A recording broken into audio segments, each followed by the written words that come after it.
Welcome to Armchair Expert. I'm Dan Shepard, and I'm joined by Lily Padman. Hi. Today we have one of my all-time favorite actors on. I've been singing her praises for a long time now. She's so good. Because she does this thing that very few people can do, which is perfect comedian, perfect dramatic actor. Yes. Rose Byrne. Woo! She's a powerhouse. She is an Emmy-nominated actor and producer. Platonic, currently on Apple Plus.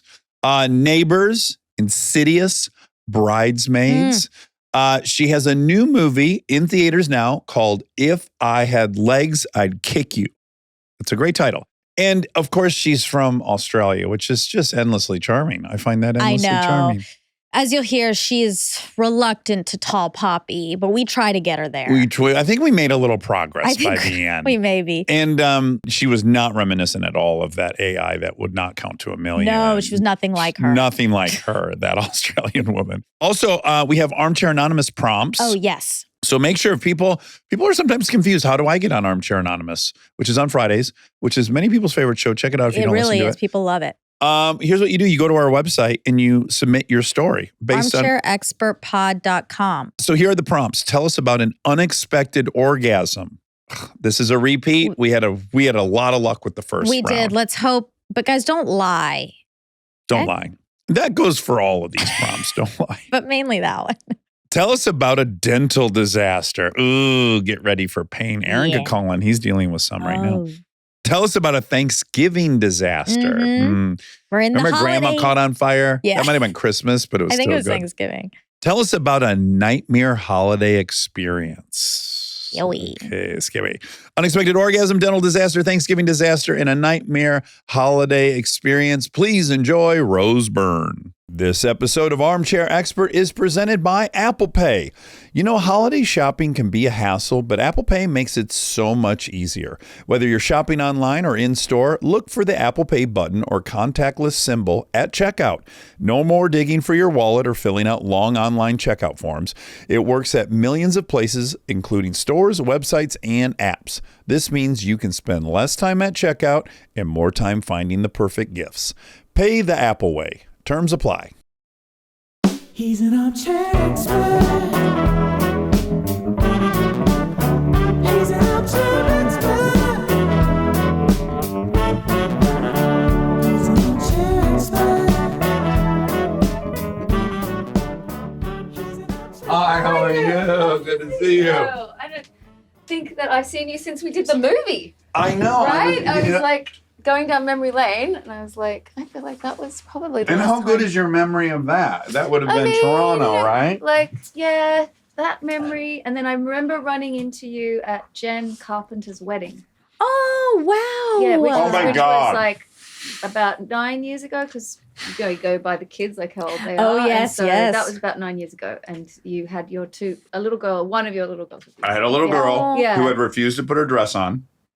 So we showed up as it was ending. Okay. I don't know if you remember, but we arrived right as they I were. do remember you I just remember being outside and like people filtering in. And then Yeah. Oh, that was the Asheville wedding then, Yes, right? yes. Okay. And they Yeah, came down the aisle. Like Yeah. the second we walked down, like, well, fucking, we flew all the way here. We missed it. No, it was so laid back. The wedding was like a laid back vibe. It was Yeah, they're the It was greatest. really Oh, lovely. the That was really, best. really sweet. And you just did Charlie Sheen, I heard. We did. This is going to be very dull. Well- very, very dull. Just lower the expectations. Sometimes about, we like, do have two people in a day, and it's like, Tell them the most extreme one. yeah, we This had is- a sex expert on that. She was incredible. cool. Yes, and Gosh. she taught us. And it like- was raunchy. It was yeah. raunchy. She like Wow. taught us how to squirt. Mhm. Oh, what? Yes, it was full on. Then she Okay. leaves, and then an hour later, we have a guy who is imprisoned in Russia. For 4 years. Are you joking? On trumped up charges. Yeah. I was like, wow, this is a big shift. Oh my God. So sometimes we get crazy days like that. Do you ever join Bobby on things where like you're just hanging while he has to do all the bullshit? No. No. When I think about it, but yeah, I know what it's like. Two actors, it's just like a juggling act of, And you you know have what I mean. children. It's like Yeah, you we have 7 two and little 9? kids, 7 and 9. And how old are your girls now? 10 and 12. Wow, are you in tween worlds? Yeah. Yeah. My 9 is getting a little Some testosterone's Oh, arriving. yeah, like it's just you can feel it's just like a change. It's like they just become more. It's just like the social conditioning, right? Of like the peers and the friends and all this sort of thing. But I was like, gosh, he's still so little. But I guess it just happened, Yeah, overnight. But your partner is kind of a bull. No, I've never met him, but he seems like a bit of a bull. Like You've never met him? I've never met him. No, Aw. so you might get some bull energy. And these names are very bull-like names. Rocco. Oh, I love that. Bobby's just a big love. He is. Oh, He is. yeah. He's Cuban. It's the masculinity, but very big. Oh, gosh, no, such a big heart. Such a big softie. Oh, my God. But I think his roles, what do you call it? Belie him or no? What do you call Betray it? him? Betray him, maybe, when you think, because he gets cast in these parts that are like very like alpha and stuff. But he's a total love. Oh, I love how you But- say alpha. Alpha. How do you pronounce it? Alpha. Alpha. Like Alpha Beta. What's her name in Wicked? Alphaba. Alpha. When is the sequel, guys? When's it coming? Thanksgiving, When's it right? coming? I think Thanksgiving? I think Girls so. must be pumped. My family went so off the deep end. We Oh, had did you? Wicked Christmas. Did you? We didn't do that. No. That we did not do. Wicked Christmas. It was themed. The entire house was green. It was a Wicked Christmas. wow. And that's Kristen. The kids love it, but Kristen, Kristen went really bananas. loves it. Really? She went to 6 or 7 screenings. She went to the sing-alongs. That's her thing. Well, she's a musical theater Yes. actress, that she is. Right. So this is her. And I think she coveted that role when she was younger. That's a different world. That's a different league. It really musical theater. is. Can you sing? No. God, no. No. Are you being modest? I'm not. I'm not being honest. No, and I think it's such a gift. It's like if someone could speak several languages or something, or like they can sing opera. I think it's like they're a secret agent. You know what I mean? It's like you can also do that. They Like have a it's like such a skill. Yeah, when you know? people say like, would you want to fly? Would you want to be invisible? Blah, blah, blah. I say really high on the list, probably just below flying, would be if I could open my throat and Adele came out. Like if I could sing like Adele, specifically Adele. I have to imagine that feels so fucking good. Doesn't that have to feel so good? I know. Your whole body resonates with the feeling. It's But like, do you think she I know. can What's it like for her? I Like, can know, you I know. hear it? Can you get that same buzz we get from hearing it? Yeah. Probably not. I think. Really? Yes, because it's like, it's a jump off the deep end commitment. I'm going to go full throttle. I'm going to let it fucking rip. And then you hear, oh my God, I'm right on pitch and tone and I nailed it. Yes, it has to feel like the perfect golf swing or the Right. perfect. Yeah, the It perfect probably pitch. feels good, but I don't think it She- sounds. She can't hear it the way we hear it. I don't think she Right? listens Wouldn't it to be it and fun? it feels as good as it feels to us. I love how we're just like, we know how she feels about we know anything. exactly how she feels. We do a fact But check. maybe she's been here. I don't know. Maybe she's been No, here. not yet. Oh, remember when she had the Knock on wood. No. surgery on her? Can you imagine being the doctor? Oh my did god. that? Great point. Can you imagine? We don't have enough compassion for that doctor. You're doing right. that. Let's just circle back to that, right? Like, can you imagine though? Like, She was probably honest- shitting bricks, that doctor. Like literally, like that's your Good that's job your- with that, she. That's your role. I'm not going to lie to you. I thought he and I said, no, I'm going to say she. I had to think about it. It's good. Sometimes we have to think. We do. You know? A lot of times we got to step over bad architecture. And how do you guys know each other? What's your story? Go ahead, Mom. No, you can go ahead. No, I tell it all the time. I started out as a babysitter for Kristen and Dax 10 out. years Friendship ago. circle. She was in Yeah. our adjacent. Yeah, new there's member. more to it. I was in an adjacent friend circle. Like I met them at random parties and stuff, very, very, very superficially. Oh, cool. And I was acting. I was trying to act. Yeah. And I did an episode of Kristen's show House of Lies where I played her assistant. And she was like, oh, I know you. Like, I We're recognize Hansons. you. Yeah, And I yeah. was like, yeah. And also, I pretty much babysit to make, I make money by babysitting. Yeah. So they had just had their first kid. And I was like, if you ever need a babysitter. Yeah. So then after that, she called me. So I started date night babysitting. Then they brought me on full-time Yeah. babysitting. When we had a they second. exactly. They had their second, my soulmate. And Here's where it would be a brag for you, so I'll take over. So then we started noticing, like, oh, UCB, oh, really funny, great texter, really good writer.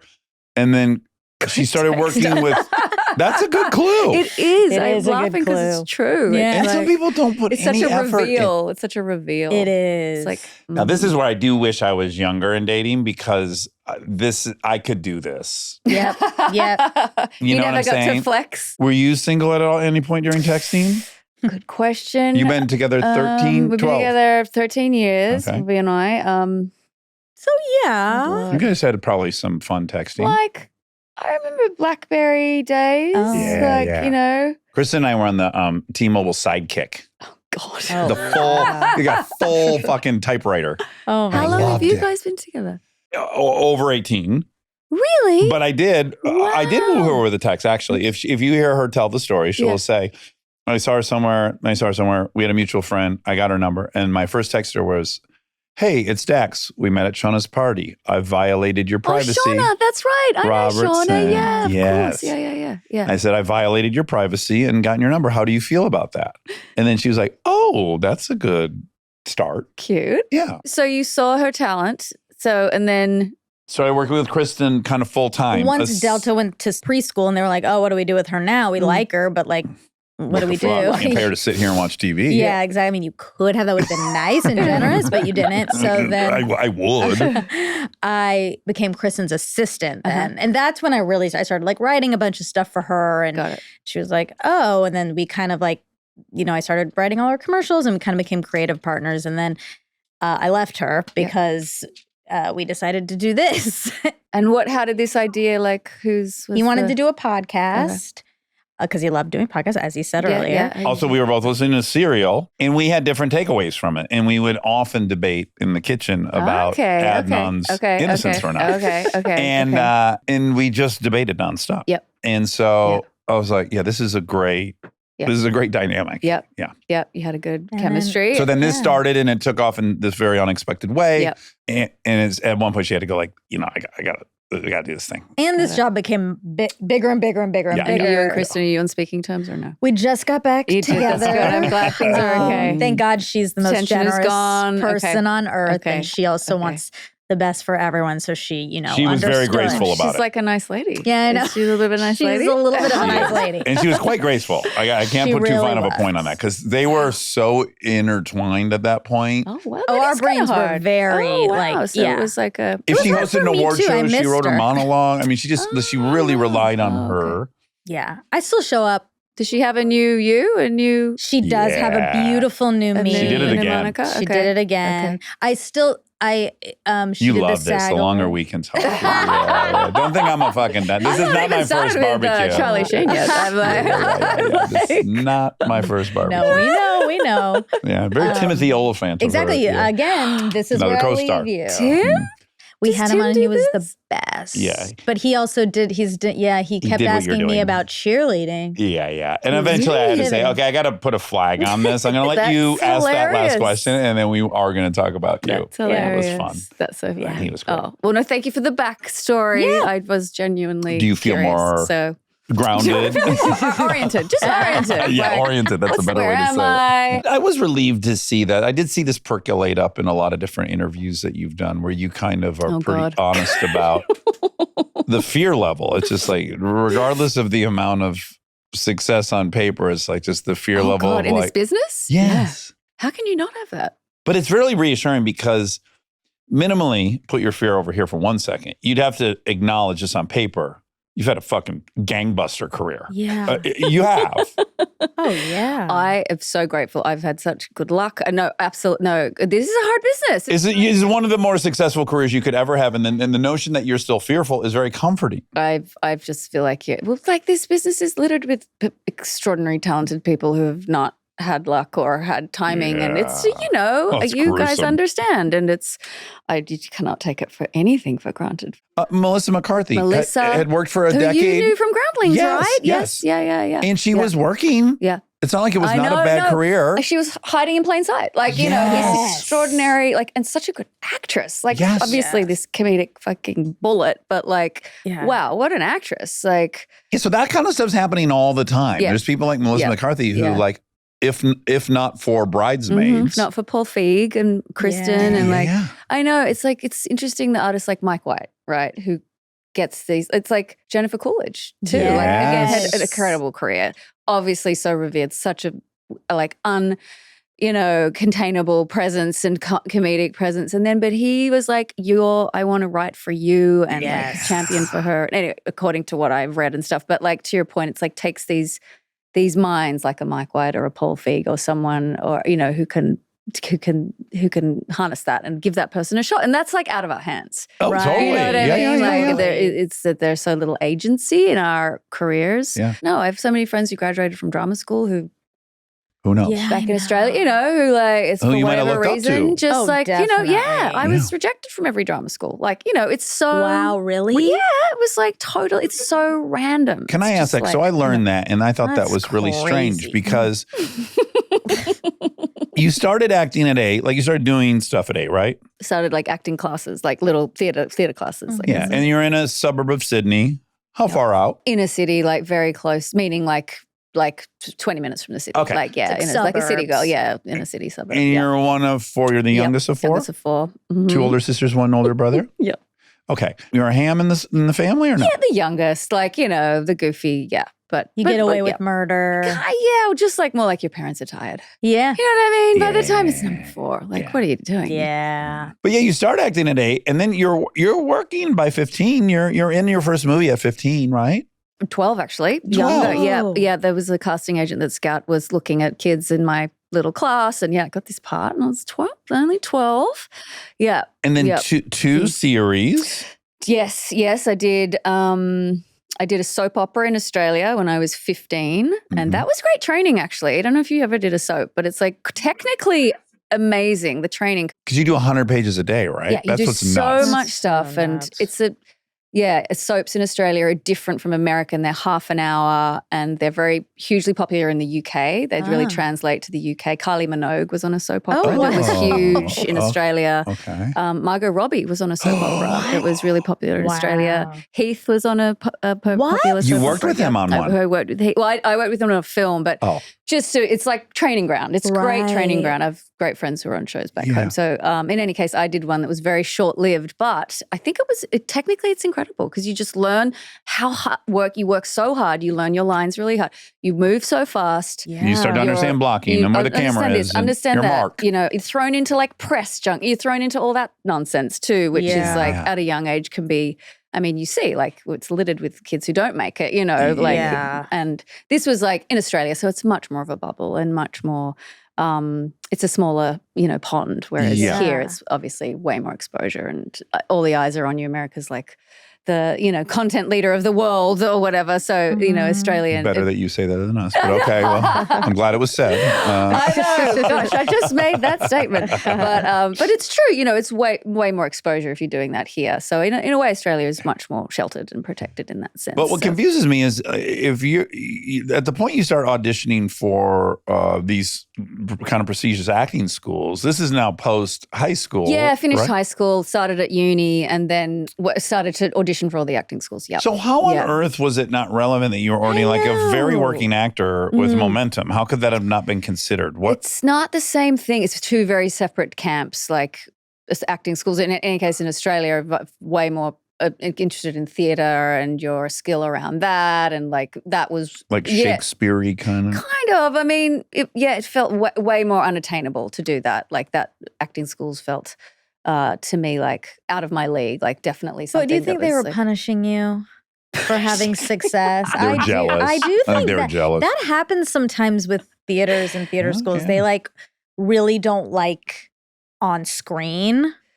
I performers or, understand. Yeah, you know? I know what you mean. I would wonder now because the majority of work for an actor to make a living is unfortunately not in the theatre. It is Yeah. not. Just No, not. no. It's Yeah. just not. If you're going to live in New York or LA, you cannot Mm-mm. you can't financially survive. No. And especially if you have a family. Like, Oh God. Yeah. so I wonder now, obviously I'm so old now, I've got no idea, but if they take that into consideration at these Right. schools. But back then it was there was a kind of, it was way more like snobby, you know, Yeah. in that sense. So my other thing that makes no sense is why did you even go to uni? Oh, I You're always already wanted to go like to you uni. had Yeah. momentum and you had My a parents, career. they were like, got to go to uni, got to keep your brain working. And I studied English literature and gender studies. I didn't finish my degree, but I went to Yeah. Sydney Uni, which is a gorgeous campus. It's a bit like Hogwarts, like beautiful old sandstone buildings. It's a beautiful Oh. campus my and had, God.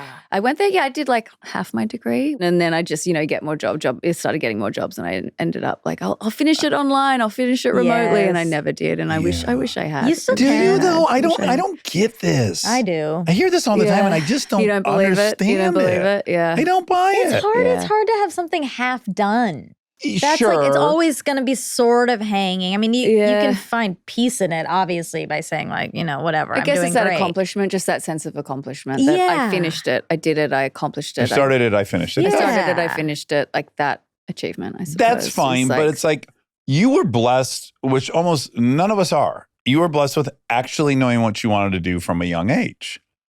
And so True. anything Yeah. other than that thing, it doesn't make any sense to me. And why Mhm, there would be mhm. any guilt or shame around like, I didn't get a degree. It's like, well, yeah, you weren't trying to become a professor. You weren't trying to become like, why? I know. I guess back at the back of my because I started so young, there was a part of me was like, do I just like this because I liked it when I was little, or do I still like this? Okay. And Sure. that the opportunity to study and have like what a privilege to be able to do that. And I really liked Yeah. university. I loved Yeah. the independence of it and all that stuff. And Oh, it's very fun. yeah, it's so Yes. fun. It's a different culture here though, because in Australia you don't go away Oh, and live. really? Like I lived at home. Oh. Most people don't that's- travel to go That's to not as college. fun. But we do another thing where we go overseas for 6 months after you finish school. Like you'll work and save money, which is like a bit of an Australian tradition, and then you go and travel for 6 months and you like live in London and you work in a pub and then you travel around Oh, Europe that's and you go cool. backpacking. Like Yeah, okay. That's you go great. overseas, I you like go backpacking. But I think we're so far away in Australia. So you've got to go. You Yeah. just have to travel. So where did you go? I went to Italy. I went all around Italy. I went to London. Did you have an Italian lover?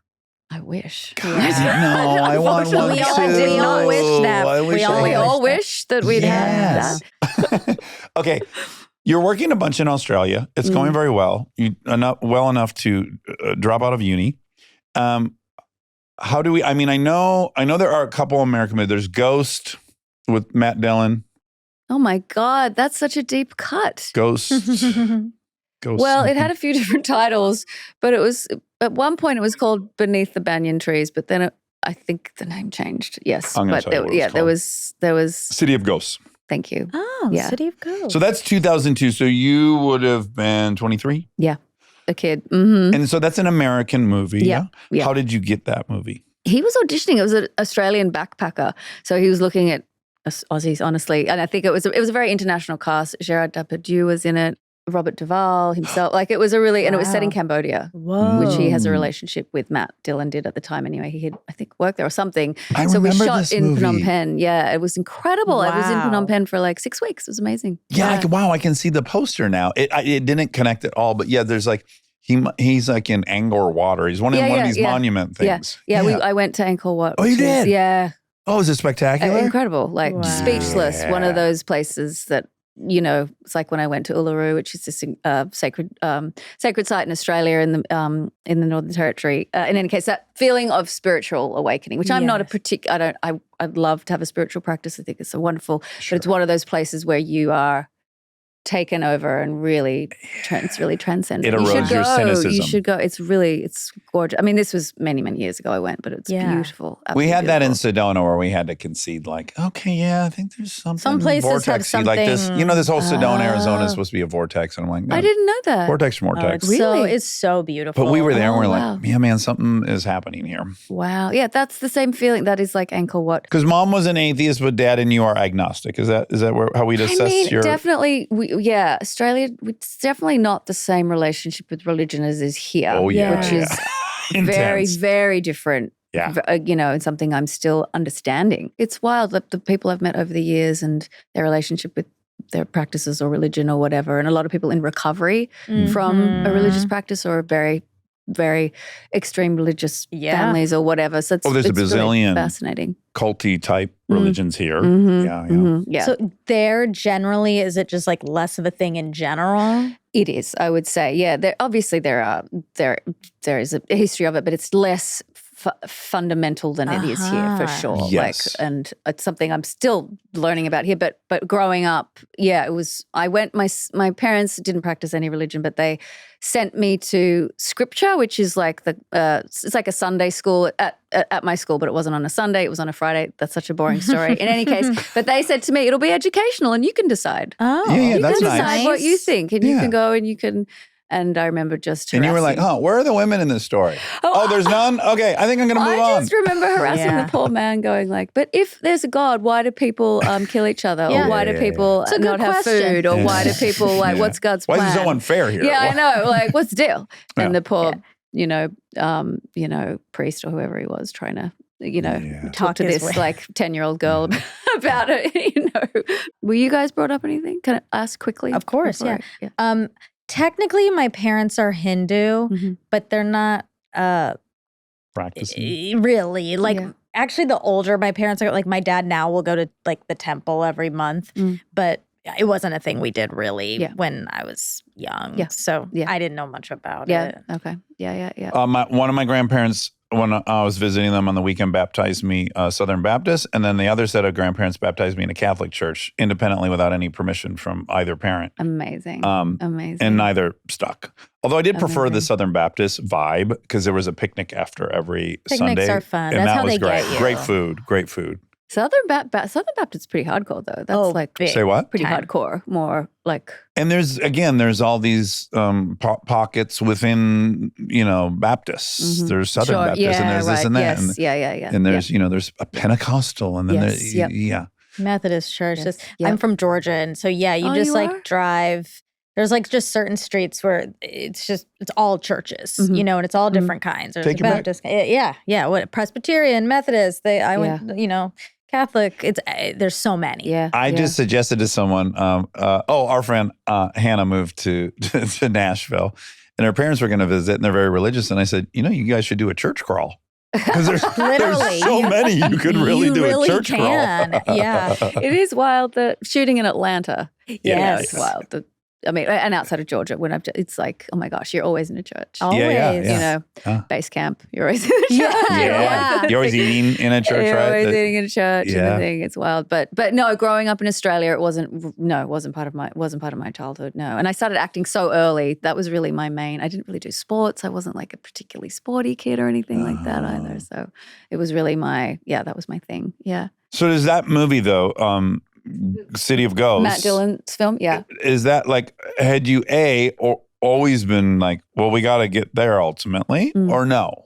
Or did it just like the opportunity presented itself and then you followed it? Or was the goal always to get over here?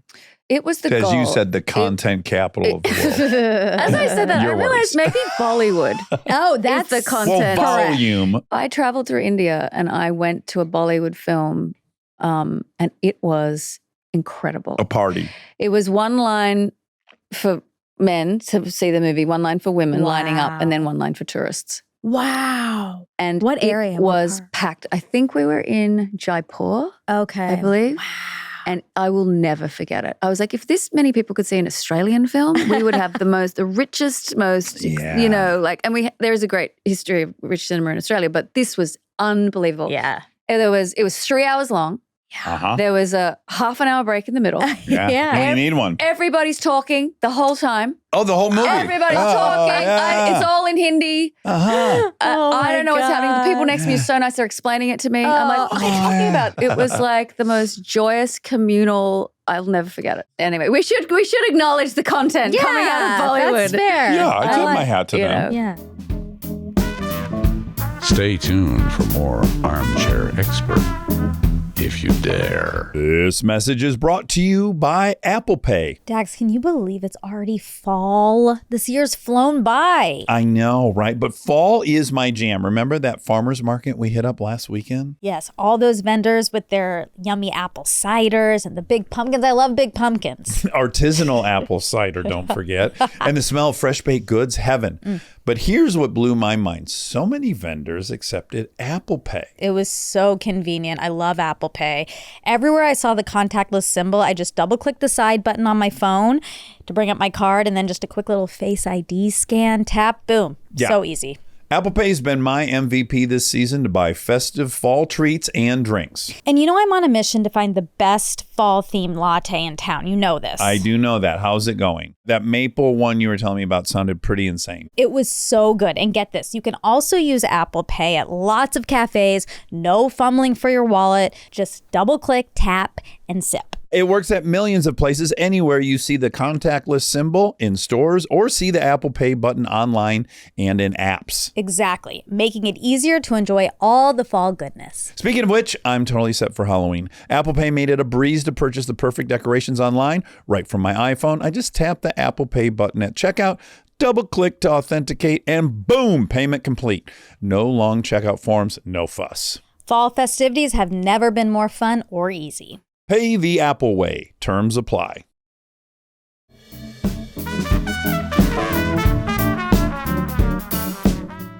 But no, I wanted to work. Of course I did. No. Had you traveled here ever as a kid? I'd been to New York as a kid, like at 18 with my family. We took a trip to New York I had never been to LA. And then I did a film with Heath Ledger when we were 18. We were just kids. Did you just fall in love with him? He was such a charmer. And did you ever spend time with him, I did. Jax? Yeah. He was a generous guy and such a talent and could have gone so many ways. Like we were close when we were 18, 19, like just kids. And we did a film together and it went to Sundance. He was such a great example of an artist that like, he was always getting offered these like TV shows. And when we were starting out and he was really like, I don't want to do that. Oh, wow. I don't want to just be a heartthrob. Yeah, they gave to him on a silver platter after that Night movie. They're like, hey, do you want to be sexy and make $10 million a movie? That's like, at that age, it's really hard. Oh, I would've I done didn't it. have that confidence to be like, okay, I'll just not do the TV show. Like, No, I'd do anything. At 20, 21? Yeah, like, impossible. Yeah. You know what I mean? But no, I was, obviously would have really wanted to work internationally and had those ambitions, but by no means knew how or what, So how did you design how did you end up really here? through Heath, I came over here, I stayed with him a bunch of times and he was so sweet. He'd get me into audition for his things. I got an agent. I got this like fancy agent and that was exciting. And I started auditioning and kind of spending time in LA. And then I went back to Australia and started worked more there.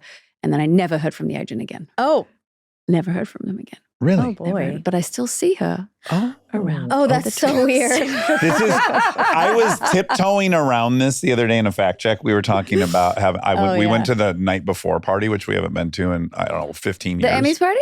Yeah, the night before the Emmys party. I think they do one too for the Oscars. They still do it. Yes. Wow. And the second we walked in, I'm like, oh, I remember this. You bump into endless representatives that you no longer work with. That is very, very awkward. And this is the party. It's so fun. What a fun party. Oh, what a great party. And then you see a lot of people you're friends with. Fuck out of here. Yeah. You see people that you're friends with, but you can't talk to each other because too many people are, and you're like, yeah, this is a disaster. Yeah. No, that was definitely part of my journey. But yeah, and then I worked more back at home, and then I got a part in a movie called Wicker Park. Mm-hmm. And that was his film with Diane Kruger and Josh Hartnett. Yes. Boys, talk about Matthew another heartthrob. Lillard. Who I love. I said everybody's names. Good job. Did you love Lillard? Such a sweetheart. Isn't he the Oh my funnest God, person? such a sweetheart. Yeah. Gosh, he had a tiny baby then who's probably now like a Addison. 27-year-old young woman, I'm sure. Lord. But that was my first, other than the film with Matt, Mm-hmm. that was my first American job. Whew! I said it, guys. I got it right. I said it. And you went straight to New York. And then after that, I lived in London. Oh. Yep, I lived in London. I didn't want to live in LA. I liked London better. My sister was living there and we lived together. We bought a house and lived in London. So I was there for 2 years. And that was really, I loved that. I don't know if you've spent time there, but it's Yeah, we love We it. love it. I love it. Loved Yeah. it. And then I booked Damages. And that's when I moved to New York. We were enormous. Were you really? Enormous. Oh, I I'm going to didn't tell know you the that. degree to which we were fans of Please Damages. share with me. Are you going to say the thing? Because it's still a thing. Yeah, I'm going to Oh, say it. boy. Okay. So, Kristen does a movie with Ted Danson. Neither of us know him yet. Yeah. It's up in Alaska. Yeah. So we go up to Alaska. There's a lot of dinners together. And we're sitting with Ted at dinner. And we say, we are bonkers for Damages. Yeah. And he's like, really? And I said, oh my God. Do you know what we are at this hotel as, which we had been for a couple of years at that point? Yeah. We check in everywhere as Holly and Arthur Frobisher. Wow, that That's is a fan. their That alias. is a fan. We Until took on. today. Wow. We made that our identity. Oh my God. That was your pseudonym. Yes. I'm so flattered. Oh, I'm we so flattered. loved it. I'm so flattered. We came out the same year as Mad Men.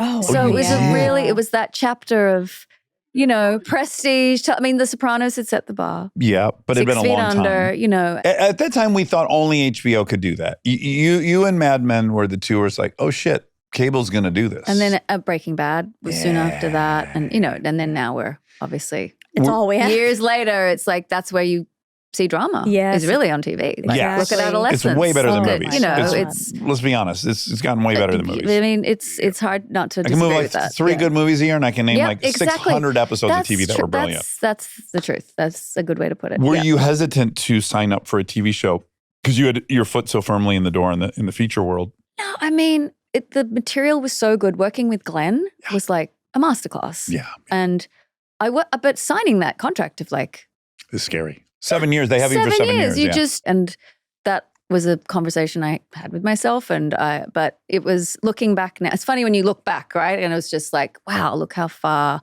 it's been since that show, and since Yeah. all of it. So, and I feel very proud of the show. And I'm so glad As you you saw should, it. That's yeah. so cute. And I used it as your pseudonym. Oh, we And were obsessed. we had the most incredible support. Like, Ted is so brilliant. He's so against type. yes, As Frobisher, Yes. he's this like sleazy, maniacal, He's an asshole. asshole Yeah. and How fun for us to see him. fire and like yeah. so funny and charm. Anyway, so they were brilliant with their casting. We had William Hurt, Marsha Gay Harden. We had some incredible Yeah. people. Are you a people pleaser? I feel like you are a people pleaser. Of course I am. I'm a people. I'm Australian. I'm like, Yeah, are I'm of Australians the colonies, guys. Oh, you're a Yeah. tall I'm of poppy the colonies. situation. I'm a yeah. Don't brag. Don't keep your boots on. Yeah.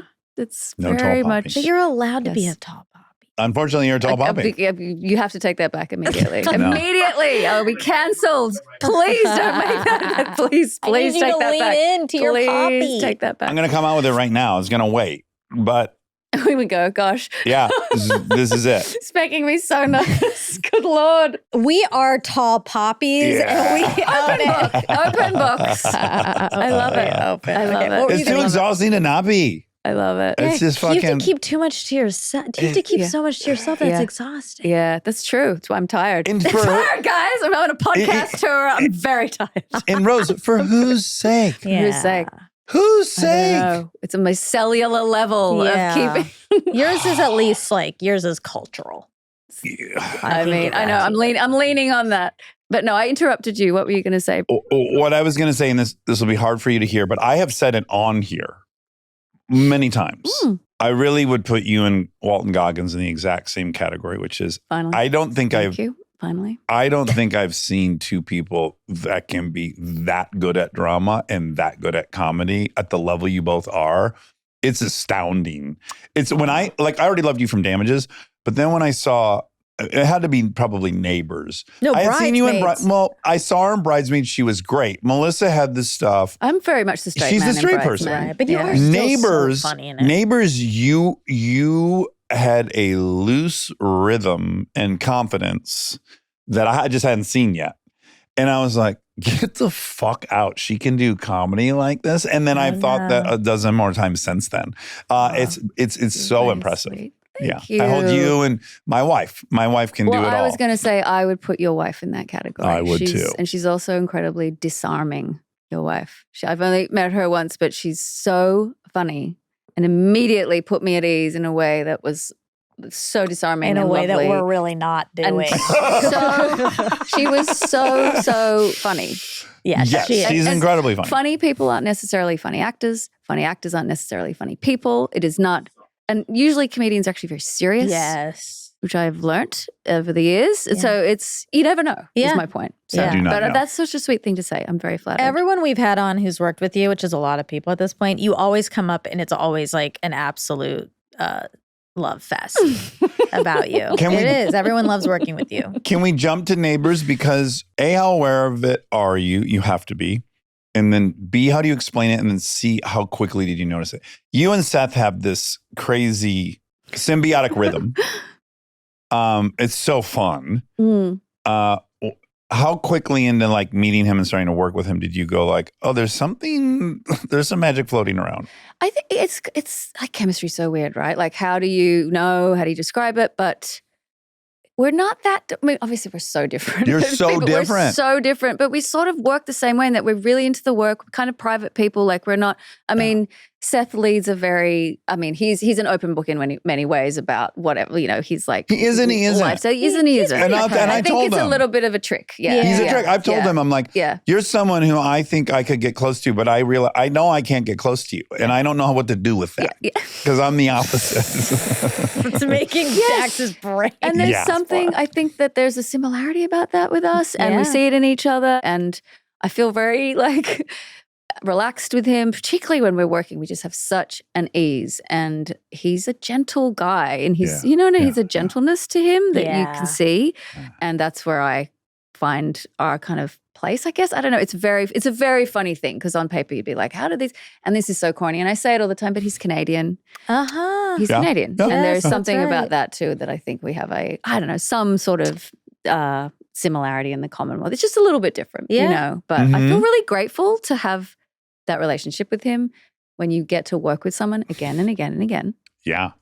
It's like a lovely, creative conversation. When you get that, neither party has the leverage to continue that just because they enjoyed it or they would choose to. Like my friend Joy Bryant and I had that. Oh, I love Joy. I love her. How is she? She's so good. Please She's give her so my fucking love. good. She's such a gorgeous, lovely lady. Yeah, and we had 6 years together of just endlessly, like we're just the comfort level is just so off the charts. Yeah, we're brother and sister in such a wonderful way. But like I can't choose to go do 5 more things with Joy, nor can she choose to go do 5 more things with me. So there's like and gift that is upon like gift. a privilege that Seth and I, and that's due to Nick Stoller. Yeah, we love right? Nick Stoller. Who we love. And you know what I mean? And like this opportunity for these projects that have happened for us is really so much because of Nick, you know, Nick and now his wife Francesca with Platonic creating this show. Yeah. And that was my idea to approach Seth. And I was like, I'm not sure if he wants to do this. I don't know. This is a show. It's a big thing. You want to sign on and he's a busy guy. 7-year contract. No, you know, not anymore. Not anymore. But he did. So I'm like, So thanks, awesome. buddy. Now, how much of y'all's rapport on screen is scripted and how much is improv? Like what percentage is playful off the cuff stuff? Seth's really loose. Seth's loose. He comes in and there is a script, absolutely, and there's obviously points you have to hit and stuff, but it's always, and it's hard to explain as an actor, right? It's a very different job when you're doing an improv job than to a really specifically scripted role. It really is very different. It's not something everyone's done. And it's something I've really learned baptism by fire when I did get him to the Greek. It was very much like, try to catch up. And I didn't go to Groundlings. I didn't go to UCB. I didn't do any of that stuff. So it's not a trained thing that I have. So figuring that out was like definitely learning a different muscle. And it always takes me a minute to find it again. And I don't know if I'm particularly good at it, but I will try. I mean, it's so ephemeral, that talent, don't you think? Of like, I mean, you know, like improv and that, it's like, it can be really bad. Oh, it can be so bad. It can be the worst What thing I was ever. going to add is I bad. think there's a ton of misconception within improv, which is I think couldn't agree actors more. who don't understand it and have had not any training, they think improv is non sequiturs, or they think improv is just, I say something different. But the art of it is, of course, moving the story to the same place the script had moved it to. So it's like, it's got to be original and off the cuff, but you still have to be very much on story. And I think agree. that's the next layer of the talent. I agree. And I couldn't agree So more. my hunch Yeah. is you actually probably backed into it, which is you probably have great understanding of the story and point of the scene. And then the improv came at, the new unwritten stuff came after that, maybe. I definitely always come from a perspective of like who's the person? What do we, like the traditional, sort of parameters of an actress or actor, Yeah. And then I think it's always from that place. Yeah, it has to be. The stakes have to be high, all those sorts of things. Yeah. It's definitely not like. It's not saying funny fart. That's why you're so better off because you care about acting than you're improvising in character. A lot of comedians just want to be funny. Yeah, they want to say something outrageous. Yeah, and get a laugh doesn't on help. set. And it's like, that isn't helpful. But isn't it wonderful? Like I so enjoy when you see a comedian doing something dramatic. Yeah. I just love it. Like, What's your example you're thinking of? well, so Bobby's good friends with Bill Burr, Oh, okay. yeah. who we Uh-huh. love, and Bill was on Broadway recently. Glengarry Glen in Ross. Glengarry. Did you see it? No. And it's a very funny. There's very great comedy in the play, Yeah. but it's a David Mamet play. Yeah. Oh, serious yeah. fucking writer. Yeah. And he was just killed it. Wow, He did. that's Killed it. awesome. I would have liked to have seen that. Killed it. So Yeah. it's moments like I think it's harder to get a deeply, deeply dramatic actor who we all revere to then do a wildly comedic performance. Yeah. I'm going to say it. Comedy's There way harder. I agree. don't give a fuck what agree. anyone says. No, I agree. Why do you think it's harder? There's no help. Mm. There is tons of help available if you're doing drama. If I just sit dead still and I give you absolutely nothing and you push the camera in on me slowly and you score it perfectly, you will fill in all the blanks of what I'm doing. Yeah. There are You can be tons taken of- care of. the Yeah, lighting is at your disposal. The music's at your yeah, disposal. Yeah, sound design. Yeah. The person who's acting off screen who you're benefiting from, you fill in so much blanks with drama. Comedy is math that you get the equation right or you don't. Mhm, There's no mhm. cheating it. And when you see people try to cheat it by scoring goofy music under it, Mhm. it's like dreadful. It's mhm. It's like Yeah, offensive, yeah, right? yeah, If you try to yeah. use the tools that are available to drama Yeah. in comedy, it's Yeah, dreadful. yeah, yeah. Yeah. So it is just technically much harder to land.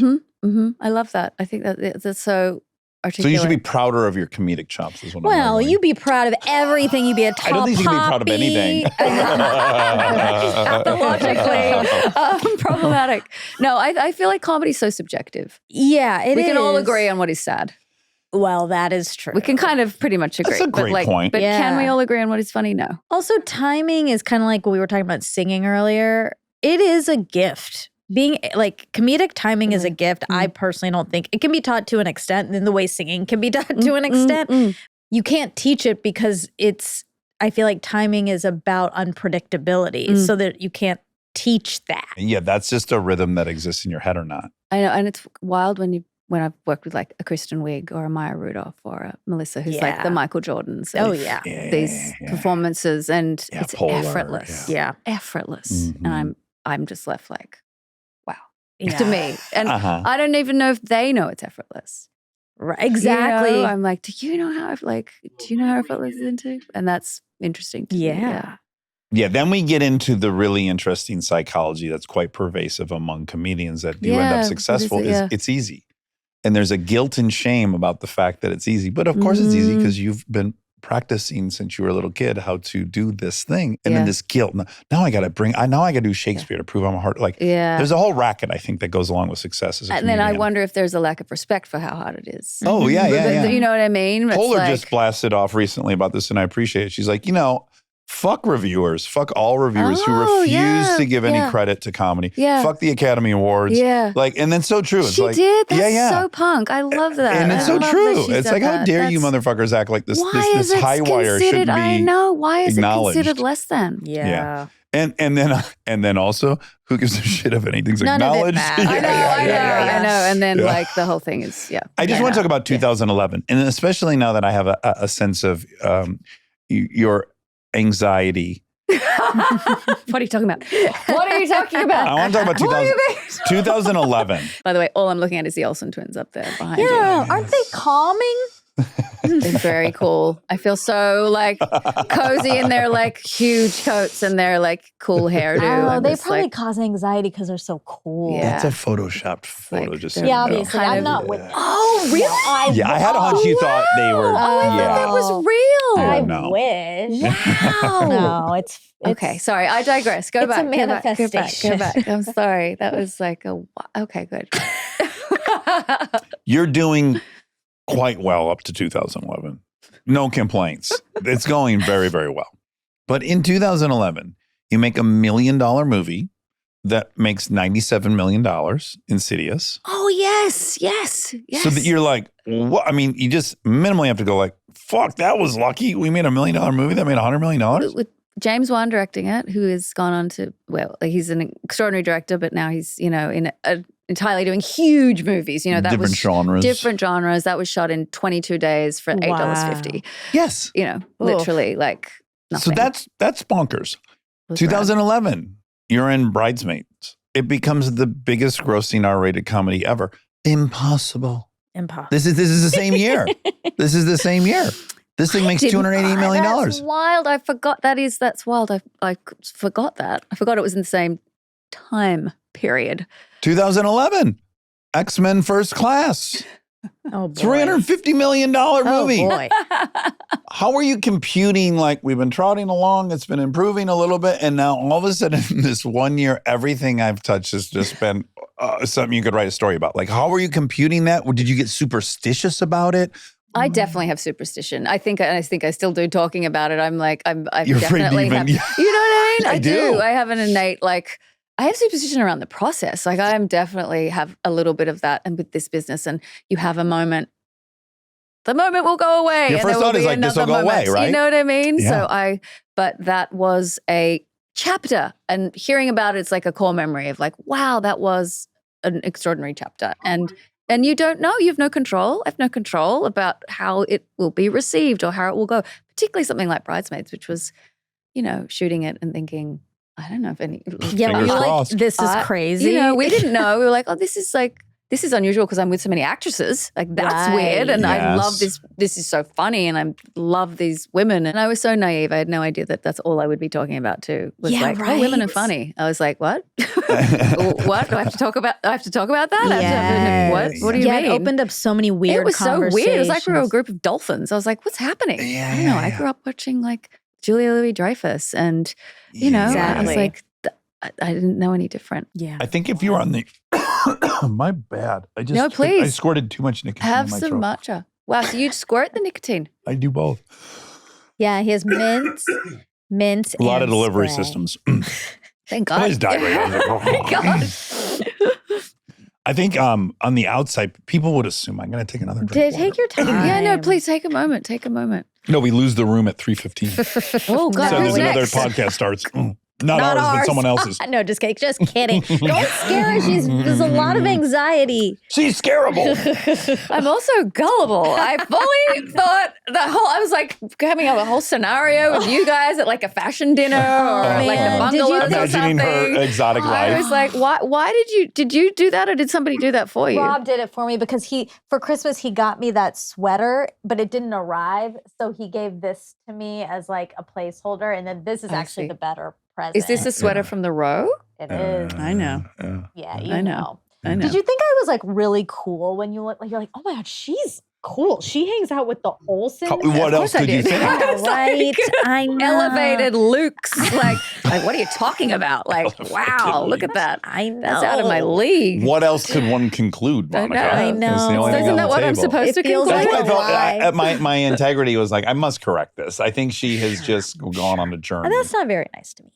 Well, I want to gain some cool points, whether I earn them or not. well, no, I think you want to earn them. I know Fine, you. I You do. wanna I earn do. them. I do. I think from the outside, their guess would be, well, hey, if I had a year where all these movies hit, Yeah. I'd be dancing around my apartment. And my hunch is that wasn't how you processed the whole thing. Or were That's you a good dancing around your question. apartment? That's a really good question. You know what?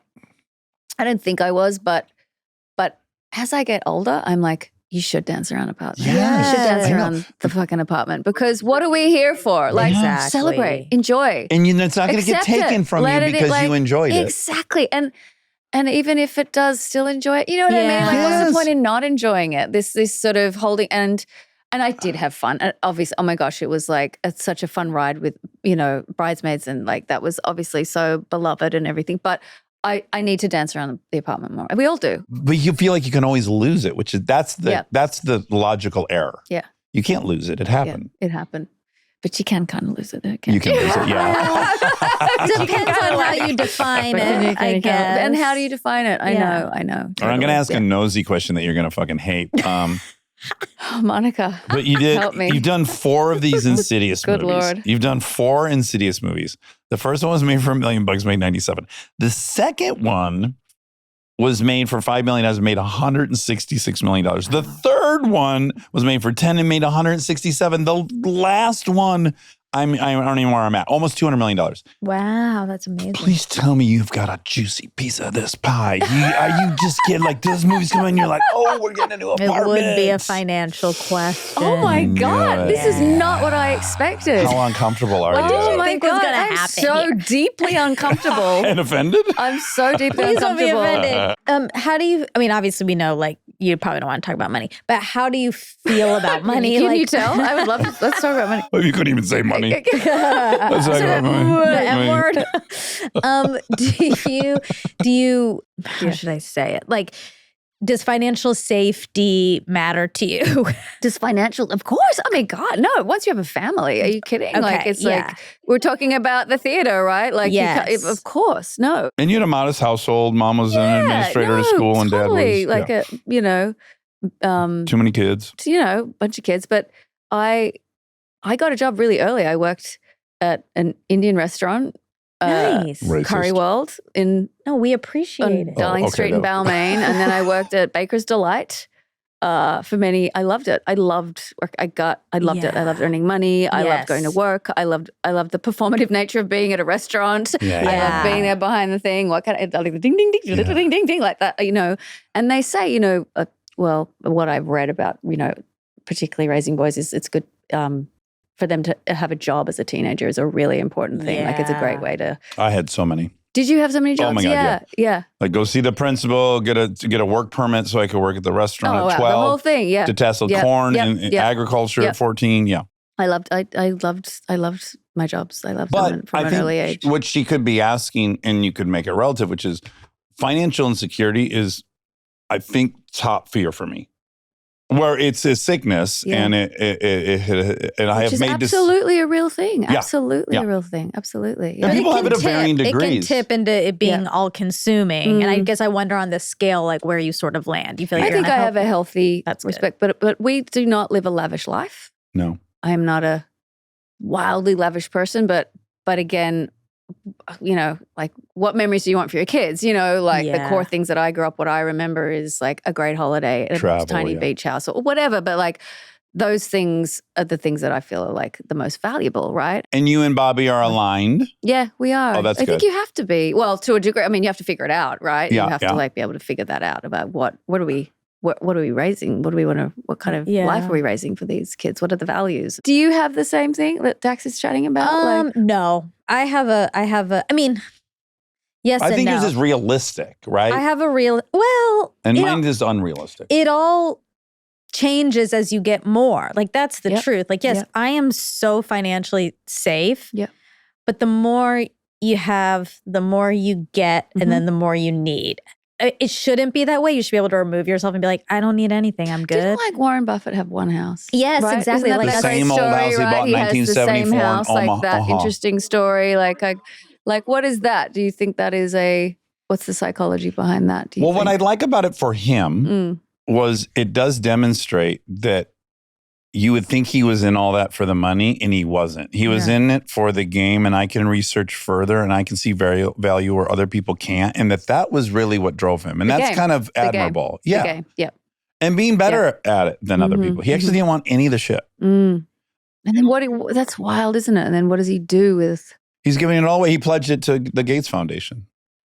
Wow. Although I do think he took some of it back. But that's a side note. Yeah, But he oh, had at okay. one point Yeah, pledged right. it I all didn't to the know that. Gates Really? Foundation. Oh, Yeah, wow. Wow. Yeah, I wow, think yeah. he said like my kids will get some. They're not getting that much. Yeah, like they're yeah, not getting. yeah. They're getting some, and Yeah. the rest goes away. Yeah. To people. See, I mean, that amount of wealth is like that to me is a nightmare. But how do you are responsible? How do That's you raise a what my family dad- with okay. that intergenerational kind of? I just think like, So and this historically just so terrible for families. heavy. It's a Like, the lot. It breaks statistics on people up. Yeah, But- it's like Succession, or it's. I'll argue Mm. it is correlation and not causation. Mm-hmm. So I think what you're seeing a lot with these very wealthy families is they were not present parents at all. They had nannies raising their children, and they worked endlessly to accumulate that. That was their main obsession. I'm not certain that the wealth is what caused it. I think it's very correlated. But what I see in a lot of these families that end up with a lot of wealth is much bigger, deeper problems going on in the parenting. But then there's like infighting between siblings that starts that can happen when there's like money that's going to get divvied out. Like it can be crazy. We had a huge lottery here, $1 billion lottery a couple weeks ago. I don't know if you remember In if you heard LA? about that. Well, it was nationally. It was the mega. It was the because the pinball, I Texan almost won said. it. Yeah. Yeah. Some states, I don't think all states were a part of it, but anyway, whatever. And I was talking to my parents about this. My dad was like, I would never want to win $1 billion. He said, that sounds miserable. Everyone is going to want something from you. Everyone's going to know it's you. And I was like, oh my God. Well, wow. did you say, what if you're completely anonymous? I Is did. that- I said, you don't have to. He's like, they'll find out. They'll find out, and then they'll want something from you. And Oh, well, yeah. They might find that. yeah, and it's like, what? That is true. That is true. I They may think find that's a out. tell of that you cannot escape your childhood. So I bet where he grew up in Kerala, if you were the town billionaire, whatever the equivalent of that was, I bet he witnessed that that's actually dangerous. Yeah, that's true. But you would agree. I mean, everyone would agree, right? Like, the more money you amass, the more problems. Some people say I it. mean, as- it's not true. It's not It's not true. Because the more things, Things you get, get the more things you got to complicated. manage, the more things. Like, That's it's just right. more is and there's more. expectation. If Yeah. you aren't giving it, then you're selfish. Then you're. I mean, there's just there is a lot that comes with it. Stay tuned for more Armchair Expert, if you dare.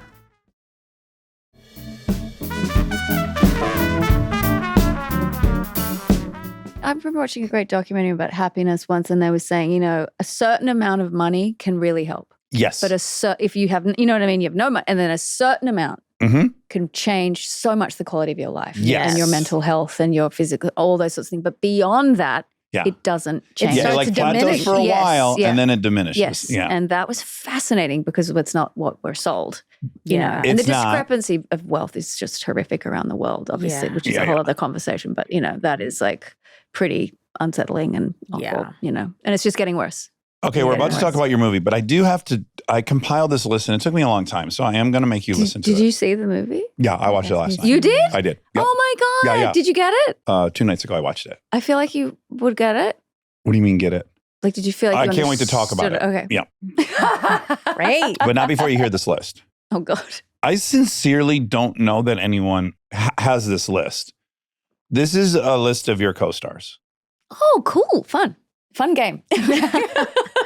Heath Ledger, Natalie Portman, Matt Dillon, Dennis Hopper, Brad Pitt, Nick Cage, Peter O'Toole, Snoop Dogg, Cillian Murphy, Glenn Close, Kristen Wiig, Melissa McCarthy, James McAvoy, Michael Fassbender, Kevin Bacon, Ryan Gosling, Bradley Oh, Cooper, man, yeah. Vince Vaughn, Owen Wilson, Seth Rogen, Zac Efron, Susan Sarandon, Jude Law, Adam Driver, Jane Fonda, Oh, Jason my Bateman, Lord. Tina Fey, Ethan Hawke. That's a bonker. Do you ever go like, I can't believe how many of these people I got to work with? That is a bonkers list. Can I take it with me? Yes, I it's love it. insane. And I've never had someone say it out loud and write it And down. I left people out. Oh no. I mean, Snoop is it? That's a wildcat. That's a cool one. You know, I've Yeah. also worked with Snoop. What did you do with Snoop? I did Dunkin' Donuts? no, it was a Burger King commercial. Burger King. Better, even better. So yeah, Fabulous. So Very- we Isn't he- share wasn't he that. lovely? He is very, He was very lovely. nice. He was so laid back, so fun. He was Yeah. great. When you smoke a quarter pound of weed a day, you can be pretty chill, turns out. It's a benefit. The trailer was just like a cloud around it. It was pretty funny. But that is that's so funny. What a crazy. Yeah, like I bet it would be love hard that. for you to look back. I think this is an angle that I might be able to get you to. I think if I just list the movies you're in, you're like, oh yeah, but I did that and then I blah, blah. But you must be able to listen to that list and go like, my Lord, what an incredible ride I got to have. I do. When you hear it out loud like that, it is wildly, and then to remember too, like, oh, yes, I got to do that. I got to do that. And like, You know all these people. yeah. And like, I had that great scene, or we had a wonderful conversation, or just those, those little memories you have. I mean, you could have forgotten some of these. There's so many. You I could have like know. forgot you were with Like- Brad Pitt. That's I mean, probably I'll a kill pretty you for it, memorable one. But no, that's so wild and fun and like a crazy, unpredictable list of people that is. I only put really, 2 of them in bold. Actually, I put 3, but we already talked about Which Heath. are the ones in bold? Nick Cage is like my great obsession in life. Oh, really? Has he been on the show? No. I've written so many letters. Oh, you have? I'm just so obsessed with him. Yeah. Can you yeah. tell me what the experience was like? He's a true eccentric. He's a true eccentric. Yeah. Like we went to an animal farm and got to hold an eagle, and like he was working out at midnight in his trailer, like all the incredible things. We were doing like a press conference for the movie, like a pretty rote, typical, boring thing. Yeah. And he leant over to me and said, I'm going to try to do this whole thing without saying I or me. Oh, that's cool. There we go. That's great. He's a living art installation. And he did. Yeah. He did. He was like, Yeah. when one believes that one is. Oh, that's So- great. He's having the last laugh. Yeah. Oh, I hope he comes on. Yeah, me too. The only other name I put in bold is Ethan Hawke. And for the reason that I admire him in such a specific way. He's Yeah, tell incredible. me. We've had him on, and he's such a philosopher. Oh, he's special. he's such a storyteller and such an artist. He's very close with Bobby. Oh, he is? Yeah, they're Okay. really close. And again, Ethan could have gone so many ways. He was a pinup. He is a pin, he was Yeah. like a young, out of Dead Poets, Dead Poets. and he could have gone so many ways. And Yeah. he's a true artist, He like that takes, again, such drive and such, such belief. Similar to Heath, like, no, I'm not going to sign the 7-year TV contract or whatever. Yeah, But like he has done theater. He loves the theater as his church, like Bobby. Like he's that guy. And that is, I was so lucky to work with him, And what's like, acting with him like? Did you get that feeling where like, oh, I'm so planted? It was like so funny. I mean, he's so funny. And the characters are sort of, the dynamic in that film was very specific. But he's like a true collaborator. So it was like conversation, endless creative conversation about this. And he's an open book. He's really candid. And he's like, lives for the art. He lives for the art. And he's inspiring. Yeah. I Like find him very inspiring. Like it's easy to get cynical and it's easy to get lazy, I think. And he's just so the opposite he's of on all of fire that for stuff. it. He's just on fire. And like I've seen him at these festivals. He has Blue Moon coming out, which my husband Bobby's in as well. And it is Rick Linklater's one of his latest films. And, they've of such a lovely, obviously, incredible storied history together, the two of them. And so every time I see Ethan, I'm just like, I'm home. Oh, Like, come here. beautiful. You're my, like I'm in his orbit. And he just is like, Okay, if I had legs, I would kick you. That comes out October 10th. October 10th. Yeah. October 10th. Okay, so yeah, I watched it a couple nights ago, and it's grueling. It's grueling. It's hard. It asks a lot. It's pretty radical. Yeah, and I admire you, and I'm curious how you decide to like leave the fun world and throw yourself so deeply into that, because And I'm really curious about, did you get it? Oh, did I get No, it? you asked- you asked me. You asked Dax, did Oh. you get it? Yeah. Well, I'm waiting to hear. I'm waiting to hear his take. He said grueling so far. I wonder if I got it. Whatever you had is right. That's what I trust you. No, I trust it's like whatever speaks to you or doesn't speak to you is, I reject that in this case. This is a writer-director. She has obviously a real, I don't know if it's her experience, but she has an experience to display or let you inside of, or some feeling mentally that you're going to experience.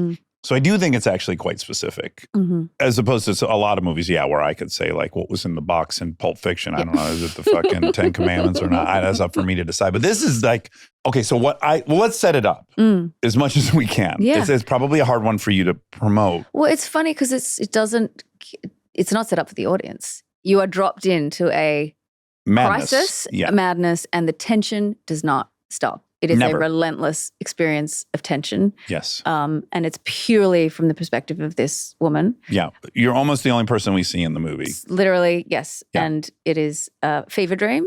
You're not sure what's real. It sort of defies genre. Yeah. There is some horror.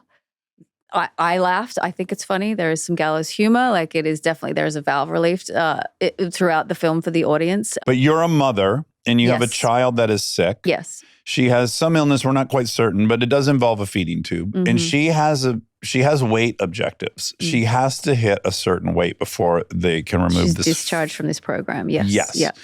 And she won't comply as kids don't. You can't get her to eat and gain weight. And you're kind of stuck in this purgatory.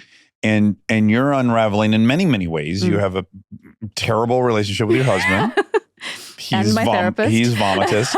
Conan's her therapist. Oh, amazing. Yeah. It's very fun to watch him Aw. act. I enjoyed that quite a bit. Yeah. Yeah. And you have these interesting parallels between the way you are inappropriate with your therapist and you yourself are a therapist and your patients are quite inappropriate with you. Yeah. And yet you don't seem to see the parallels between any of Well, this. she can't see anything. She can't She see. can't She can't see. see her child. She cannot You don't. see The anything. audience doesn't see the child.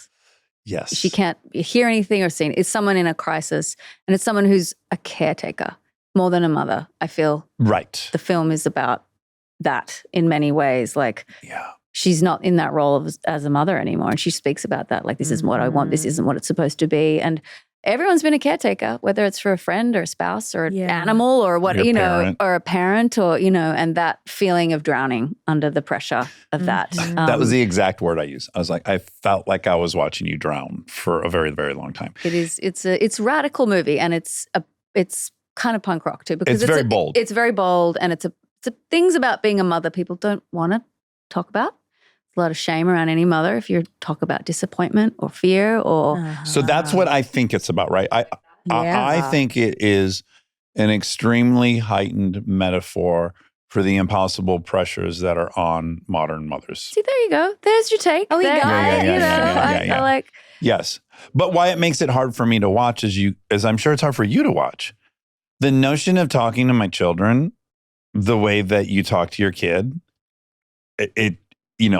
I hate it. Yeah. I fucking hate it. It's deeply uncomfortable. It is. Yeah. It is. Yeah. And I imagine one of my little girls getting that source of comfort in a situation like that. And I'm irate. I know. So in Yeah. that way, the movie's extremely powerful because Yes. I'm having very intense. Strong reaction. It asks a lot. It's really it's a radical kind of take on this stuff. And this is a tradition of seeing a woman break down. Mm-hmm. We've seen it before. The great Jenna Rollins, but I'm just saying this is a tradition of trope. storytelling, a Yeah. trope. Yeah. But this is through a female storyteller. This is through a female director, writer, Yes. director, Yes. and that is so wild and radical. We just haven't seen it that Yes. much, Yeah. and truly from that perspective, Yeah. literally through the lens of that. So it's wild. It's radical. It's interesting to hear how people feel and respond about it. Interesting. How do you come to be involved? What you get the script at some point, and what is on the page of this movie? The script, my agent, she's very discerning, and she's only written a few times where she's like, "You need to read this." Okay. So, I devoured it, and it was like fire. It was just like this hot piece of paper. It Yeah. was just ripping through, and there was great symmetry in the script. What is happening in front of Linda in many ways is happening. How do I put this? There's metaphors that are happening in her life that she can't see that are also happening in her work, that are happening in her relationship, that are happening in her home. There's a wonderful symmetry to the script, and it skirts around like existential stuff, which is great and something I'm drawn to as a viewer. Yeah. But it's And bold. depression. Like what also is like very clear to me is like you get yourself into such a hole that objectivity escapes you, and it's the thing you need the most. And the disease itself is what makes that impossible. Like the cruelty of that spiral. And she's trying to escape. And it's the most, it's like bad choices and bad decisions. It's this constant need of trying to escape. Yeah. But the storytelling, it's when I saw the film, I obviously knew the language Mary was using. When we were filming it, the camera was extremely close. I was like, okay. Back up. Okay. On the first day, I was like, oh, you're gonna be that close? And she was like, I am. But the visual storytelling is so arresting, and I'm still figuring out the movie. There's so much ambiguity in the movie. There's so many questions asked and no answers, and I felt like that for me is, as a viewer, something I'm still trying to figure out. Which is really cool. Did you enjoy? Was it fun to play? Could you enjoy? Yeah, that's my Good. question. Oh, I loved it. I loved it. Good. What a gift! What an opportunity! Yeah. I was like, it was a high wire, just this high wire act of figuring it out every day. We had a 5 or 6 weeks, just Mary and I at her kitchen table talking. Oh, wow. About every line of dialogue, every piece of punctuation, like rehearsing for a play, this gift of just talking. And without that, I would have felt untethered. It was a very, and it was shot in 26 days. It's not a big movie. It's an ambitious movie. There's these crazy sequences in it, like with the hamster or the hole falling, the sequence at the beach, like all this very practical stuff there was no CGI. Right. Very much so. Yeah, you got to figure out how to shoot that. It was tell like, that. she pushed the whole thing up. But do you suffer personally? I don't take it home. I have 2 little kids. I am not interested in, they're not interested. How about, if I'm having a hard day. Nor should they be. And nor should they be. And Giving it's Tree. like, We just talked about The Giving Tree. I have problems with that. Yes, it's a heartbreaking book. We just broke it down for way too long on the fact check. Yeah. Yeah, we did. Do you think it's like a wildly misogynistic book? I feel like, now we think the tree is the mom. Yeah. I think the tree is the mom. I think it's totally heartbreaking. He is selfish. He's abusive. He destroys her. And also, this is the point I was trying to say to push on Monica. That's parenting, and you don't care. I don't want anything back. I'm happy to take my limbs, take my legs. I'm happy if if I push you over the finish line while I have you. So weirdly, it is heartbreaking, but also that's parenting, and that's great because I'm not a victim in the parenting. I received it, and now I'll get to do it. And if you think of the tree as a mom who genuinely gets joy out of caring for and providing for and taking care of, in that way, it's not as bad as it's a heartbreaking book. I just read to my kids last night. That's why we're talking about it. And I'm like, this book is the saddest book. I hate this book. But I'm like, but also, I don't feel that way about parenting. I would be endlessly. But the kid is still, if it's a kid and a mom or whatever, whether the parent feels like it's okay, it's also just not okay. Like taking and not giving, and then It was parasitic. exactly. So Definitely problematic. Yep. Yes. Yeah. I will revisit. But can you relate to what I'm saying about how, like, if you were to evaluate a friendship by that book, that would be a terrible friendship. And I would never have a friend that was a one-way street that I gave. Or a marriage. Exactly. These relationships are conditional. Yes. They are Yes. conditional on treatment and respect. Correct. And you're not staying with that friendship or that marriage. They have to be symbiotic. Of course. Yes. There are conditions. It's not, but with a child, of course. It's a absolutely. whole different No. framework, It's a which is completely different interesting. framework. Yes, and if you of maybe course. make it that physical and literal, it points out how extreme the situation is. But also, that might be what's so beautiful about the situation. I will revisit. It's a complicated book. It might be more we're Yes. discovering it might be more complicated. we decided we want to invite Shel Silverstein to Posthumously. the pod when we do our ghost podcast. When we find a medium.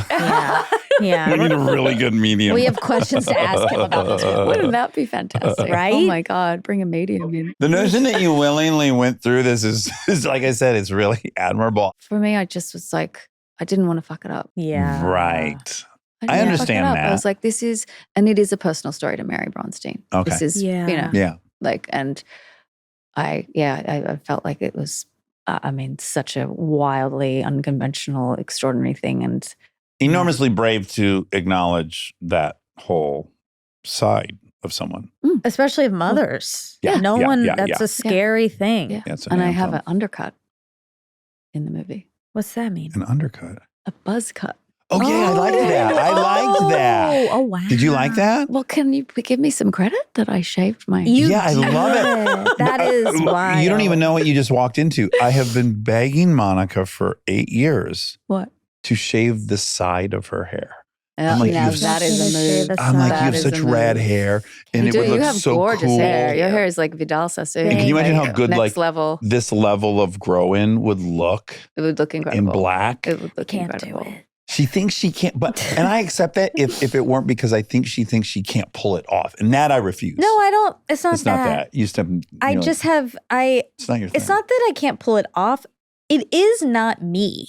I am well, not, that's- yeah, it's not that's- my yeah. personality. You're Yeah. limiting yourself. Yeah, We don't yeah, know what you are yeah. with that I'm haircut. fine with it not being my person. You're Yeah. the one that wants me to have a new personality. No, I have a friend who has it here Yeah. with a tattoo. Oh, that's Leopard cool. print tattoo. But it's on the side probably of their that head. person's Yeah, personality. it is. It is. Yeah. Yeah. It is. It is. Yeah. Yeah. It is. Yeah. But It's a sometimes you very- can work from the outside in and you can Well, discover like, oh, what's new? You know, when you're figuring out the character and you're like, or the person, exactly. You can be Yeah. like, hold Okay, on a fine. You second. can write a script and cast oh. it. Oh, that could be how I But do it. I need to be able to Still pick not my gonna do it? co-stars. Like Okay. I need You it can to be pick your- like, Who are Rose, you please, picking? maybe like Who I are need you the best picking? of the best. And I got to self-finance. This is gonna be. It's gonna cost me a lot of This time is and a money too. hefty haircut. Okay. Oh, I gotta tell you one funny thing. Yeah. So I was cutting Monica's hair on air because I do Oh, cut. yeah. I cut hair. He does a good You job do. cutting hair. Yeah, and I have not had my hair cut by anyone but me in 3 years. Do you do Kristen's hair? I have done Kristen's Yeah. hair. I've done her mother's hair. Yeah. And so I was giving Monica trim before she took a trip. And I had secretly in my back pocket, I put my clippers and she was sitting in that chair. Oh, And my I was like God. working on her thing. And then I just started up the clippers. Pretend he was a trick. He's a mean okay. trick. I Not know. okay. I know. Dax. For us anxious girls, Damn! it was scary. That's Were you losing- like, fuck? Do I really want to shave my head? That was my idea. I was like, Oh, something's your missing. idea. Yeah, that was a good Something's move. missing. Wow. And I was like, this is. I was Did you like, love how put you it up. looked in it? Because it's a cool look. I mean, she looks busted. She looks really busted Yeah. in the movie. Yeah, because she's losing it. But she's Or she's lost not it, I guess. she's given up. It's someone who's given up. It's someone who's Yeah. given also, up. it is a sign of. It can The be a full head sign shave, of yeah. Yeah. real depression. Oh when my God. I someone, mean, like, I shaves remember their having hair. a therapist who looked like they'd given up. Yeah. Oh God, that is not a good sign. And we didn't last long, but she had given up. yeah. She'd given up. You can tell. I mean, And yeah, I you could can tell. She quit. She'd quit. Yeah. And That's not who you want to be therapizing you. You know, I mean, I'm sure we've all had therapy in this Yes, room, oh, and yeah. it's a rich examination of that, particularly with the Conan character in mind, because of it's at the bitter end of a relationship with a Mhm. therapist when they're both deeply misbehaving Wow. and not doing their The jobs work. properly. They're not doing the work. Yeah. A lot of transference going on. Lots of yeah. transference. Yes. Just the notion you're telling him about a dream you had about him. And I was like, I can't imagine saying to my therapist, so, hey, I had this dream about you and you kissed me. I mean, how fuck. And then your patient says the exact same thing to you. Oh, that's the symmetry. No one's you're doing saying. therapy right in That's this building. interesting. But the reveal is great. It's a lot of twists and turns. But yeah. Well, listen, I wish it followed the same trajectory of Insidious. May this 100x the budget. Oh my gosh. Yeah. That'd be great. I wish Oh you my gosh. ton of lucks. You're so brave. And once again, proving the point I made earlier.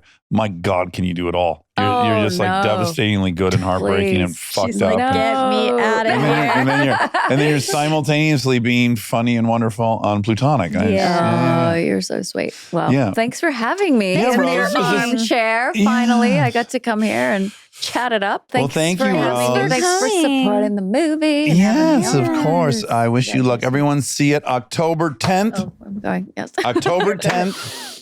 Find it in a theater near you. Yes, Go see it sir. live. Yes, sir. I imagine the experience in the theater will be a little bit like our movie last year that was intense like that. Substance. Oh. Ooh. Some Did you bodies. see Substance in a theater?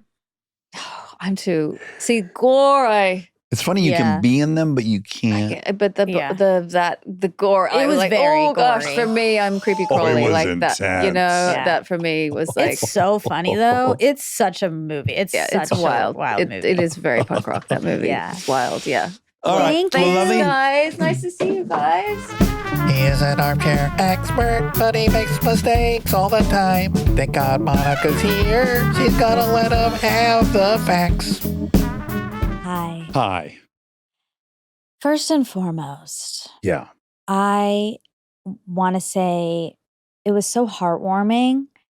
All the Jennifer Aniston comments Oh, yeah. were so heartwarming. And especially because, so I feel like I should say this because people are probably going to be upset. I do look at the first few comments because those are people I know. Mm-hmm, And I do, and it's Top comments. nothing against people who are strangers. Well, you can't trust them. No, I just don't want to be like swayed in any way by strangers' opinions, good or bad. Mm-hmm. But the people in my life, I do feel like I want to, Yeah. connect with or whatever. Sure. So Also, heaven forbid Jen commented. heavens, Not forbid, but heaven willing. prayers. Heaven willing. Yeah. Jasper's prayers. That should be a saying. Oh, Jasper's prayers. Jaspers? Who's Jasper? I don't know. Jasper Daniels. Jasper Newton Daniels was Jack Daniels' real name. Oh, wow. I think it's a name, Jasper. Sure. I didn't know if that was a person you were referring to. Oh, no, I don't think I've ever met a Jasper, unfortunately. Me, that's kind But of. what did I just say? Jasper. Jasper's prayer. Jasper's prayers. Like that should mean something great, fortuitous. Yeah. Well, anyway, a bunch of Sorry. people. A bunch of people really came out of the woodwork Oh, in your friend group? in people I knew in high school and stuff, and it was really Yeah. sweet because they were around for the height of my friend's addiction, and so that was so cute because they were like, Monica, I can't believe this for you. Space-time fabric is torn. Yes, and like someone from my improv group, my UCB improv group was like, we would practice in my apartment. Yeah. And she was like, I have the image of your box set like burned into my memory. I was like, how sweet. What if there's a comment that said, guess I was wrong about Dairy Queen. Cry face, cry face, cry face. What? What? The guy? Jasper. Yeah. And then crying faces. You want us to feel bad? No. You think he meant it for real? No, it's a regret. Oh. He's like, I guess I was wrong about Dairy Queen. Cry face, cry face, cry face. He was wrong. I could have been. Yeah, I mean, he was literally wrong, and he was metaphorically wrong, and objectively wrong. That's right. And emotionally and spiritually wrong. Yeah, but Spiritually right. I don't. No. You got to throw one right in there. I don't want him to hold that. My comments on that episode were solely about you. I mean, God bless Jen Hansen, but she didn't get a lot of feedback. Jasper's prayers for Jen Aniston. Someone did write, Ashok's just showing off now. Right, I know. Oh, you saw that? No, but he is. Yeah, he's He just is. showing off now. Oh, my dad. He's I hope so it's not cute. his grand finale. Dax! Monica! For real, don't say that. Wait, hold on. Let's be clear about what you think I'm saying. He's going to die? No.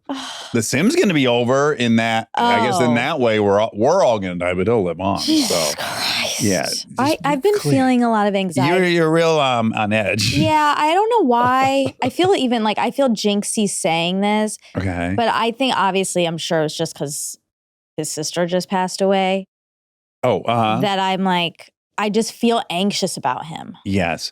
But he was a good 14, 16 years younger than his sister. Like 12 or 11. Your dad's almost, My dad's 70. he's 70. Wasn't she 84 or 82? 1 or 2. And then We don't really know anyone's real ages. That's the Okay, problem. India didn't. They didn't. Yeah, it wasn't for them. Yeah. Yeah. So, Well, yeah. I So I'm just a understand. little anxious about him, you know? Yeah. And then I called them on Sunday to chit chat. Have a little check-in chit chat. Yeah, we check in on Sundays. Sunday's check-in. And they were watching some documentary or something. Ooh, pin in that. Okay. Okay, they're watching some documentary. And like, I think it's earmark, but go ahead. okay, Pin in it. That means stop, right? Put a pin in it.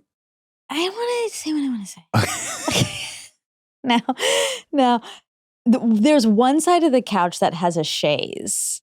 It's a small couch. The living room is kind of weirdly shaped, so it kind of is this size. It only accommodates a couch of that size. Yeah. Yeah. And so one side has a chaise, and my mom always gets that side. Yeah. Well, okay? she's going to be doing her YouTubing Yes, on her she iPad. does. She has Yeah. a whole setup. Yeah, she needs it. Your Okay. dad doesn't need all that space. Well, okay, then they're watching TV together, and Yeah. he's like, looks so uncomfortable on that couch, but and I it makes don't me think- so sad. I don't think he is. I think you're projecting. I think he would get himself comfortable. He's a very smart man. he doesn't know what comfort is. I don't think he knows what it's You like have to a be re- comfortable. You have a really dynamic assessment of your father. You infantilize him at sometimes, and he's a No. dad. Of course, he's a dad. Yeah. No. He knows everything, and yet He does. He doesn't know what comfort is. No, it's okay. He doesn't because he's like, I don't care about. It's like, as you said this once about dads. Like you're starting to understand. Like dads just start to they just be quiet and they Deal with it. They deal. They don't speak up.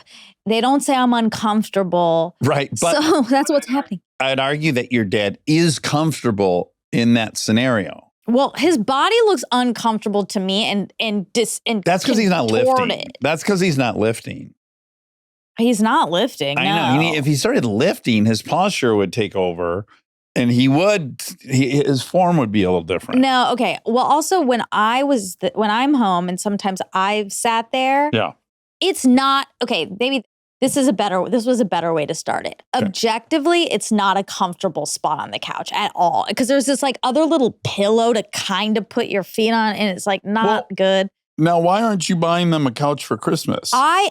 I keep saying let's get a new couch, but there's not a good couch for that space. In this modern era with AI, if you put in the dimensions of the current couch Yeah. and say, I want a couch at this dimensions and this price range, I bet it'd find you an answer in 1 second. Okay, my mom's gonna be mad at you about this because she's like, I've looked, I've done it. But she's a human. because- we can only look so good. No, it's because the angle of the living room is strange. You walk in, you can't really have a chaise on both sides. You're making it seem like this living room is somehow 22 square feet and shaped like a peanut shell or something. It is shaped really strange. Why? Is Because- there a stairwell in the middle of something? Well, or- there are stairs, but also, Could you have them send a pic over of this yeah. layout? We'll post it. Have them get on the couch too. I want to see your dad in this position and see if I agree that he's uncomfortable. I'm glad you're bringing up dads. My wife is out of town Yes.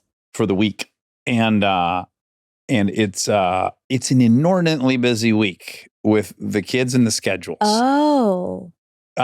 We have Lincoln has play rehearsal at night. Great. Delta's up and joined a volleyball team. Oh.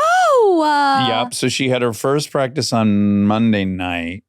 And then last night, Lincoln, her rehearsal. Tonight, her first game. Her first practice was Monday. Her first game is tonight. Delta. Oh my God, that's too fast. That's not enough practice. It's very quick. We've got 2 different projects that are due at school. Oh, I saw one on the table. It was so cute. Yes, like the whole chain of food chain Yeah, in the tropical tropical food food chain. chain. Yes. And then Lincoln has this crazy sewing project. Oh, cool.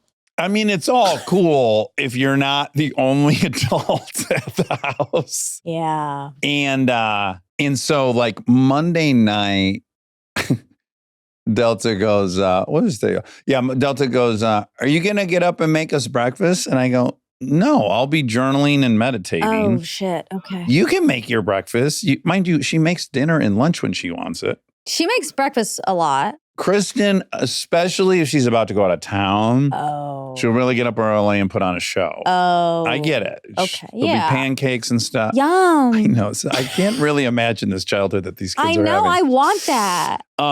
So I'm like, girl, you know how to make toast, oatmeal, cereal, eggs. They can cook eggs. I'm like, Yeah. you know how to make breakfast. But she wants to do her hair and get ready and then come and sit in the breakfast is ready, of course. But this girl gets up so early, she got time for all of it. All right.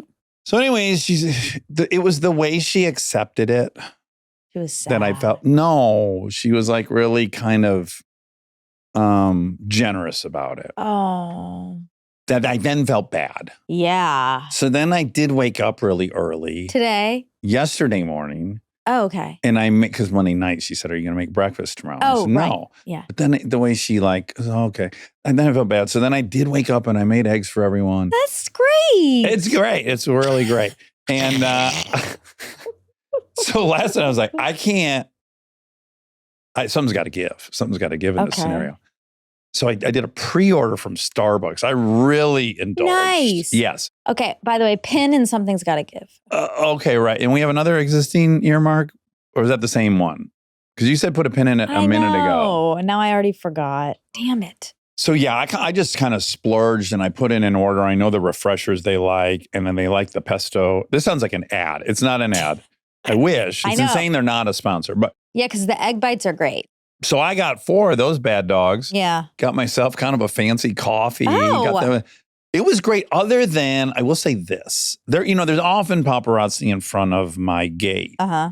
And there's probably 2 million photos of me getting Postmates. Of course, they don't sell one of these photos. No, Right, no one 'cause wants to see this. Food delivery, yeah. But I scrambled outside. It did occur to me. I grabbed this Starbucks at 7 a.m. And I was wearing a very thin pajama bottom Ugh, and a tank Dax. top.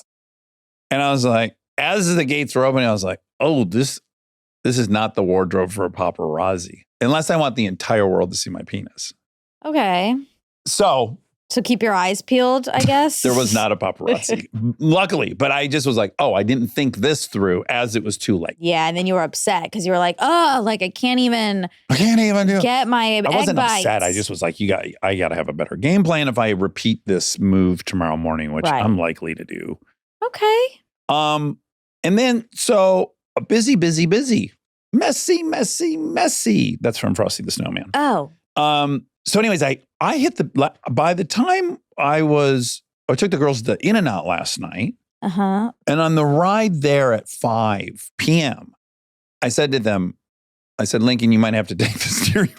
I think I'm going to fall asleep. Wow. I was so tired at 5 p.m. Interesting. But then we stayed up naturally till, I don't know, 9:30, fell asleep. And I was so tired.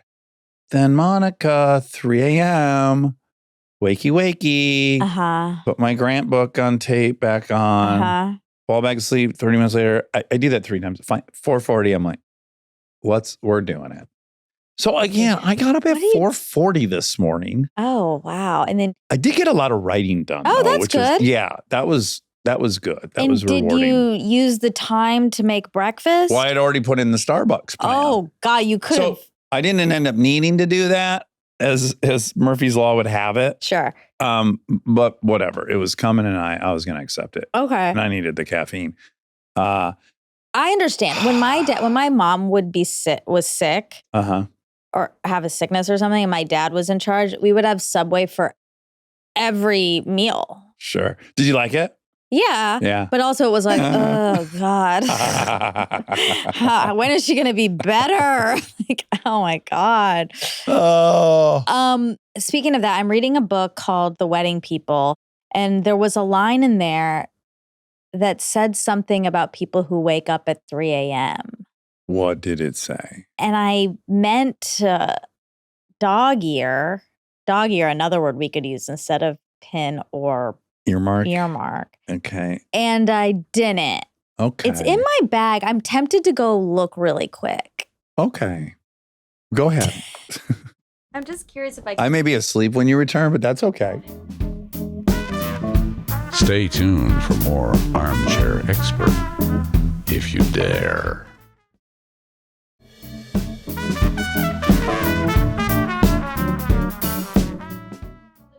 Well, because I'm sleeping about 5 hours a You night, love- and then I'm doing the job of two parents.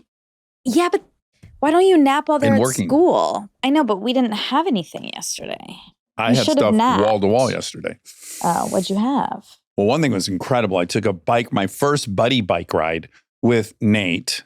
Okay. He got a bicycle, which is so exciting. And we went up to the observatory. Fun. Then we had breakfast. So that doesn't really count. But then I edited 2 episodes of the show. I wrote my opening, of Mom's car? Mom's Car. Oh. And then I wrote my opening for an MC job I have. Mm. And then the kids were home from school.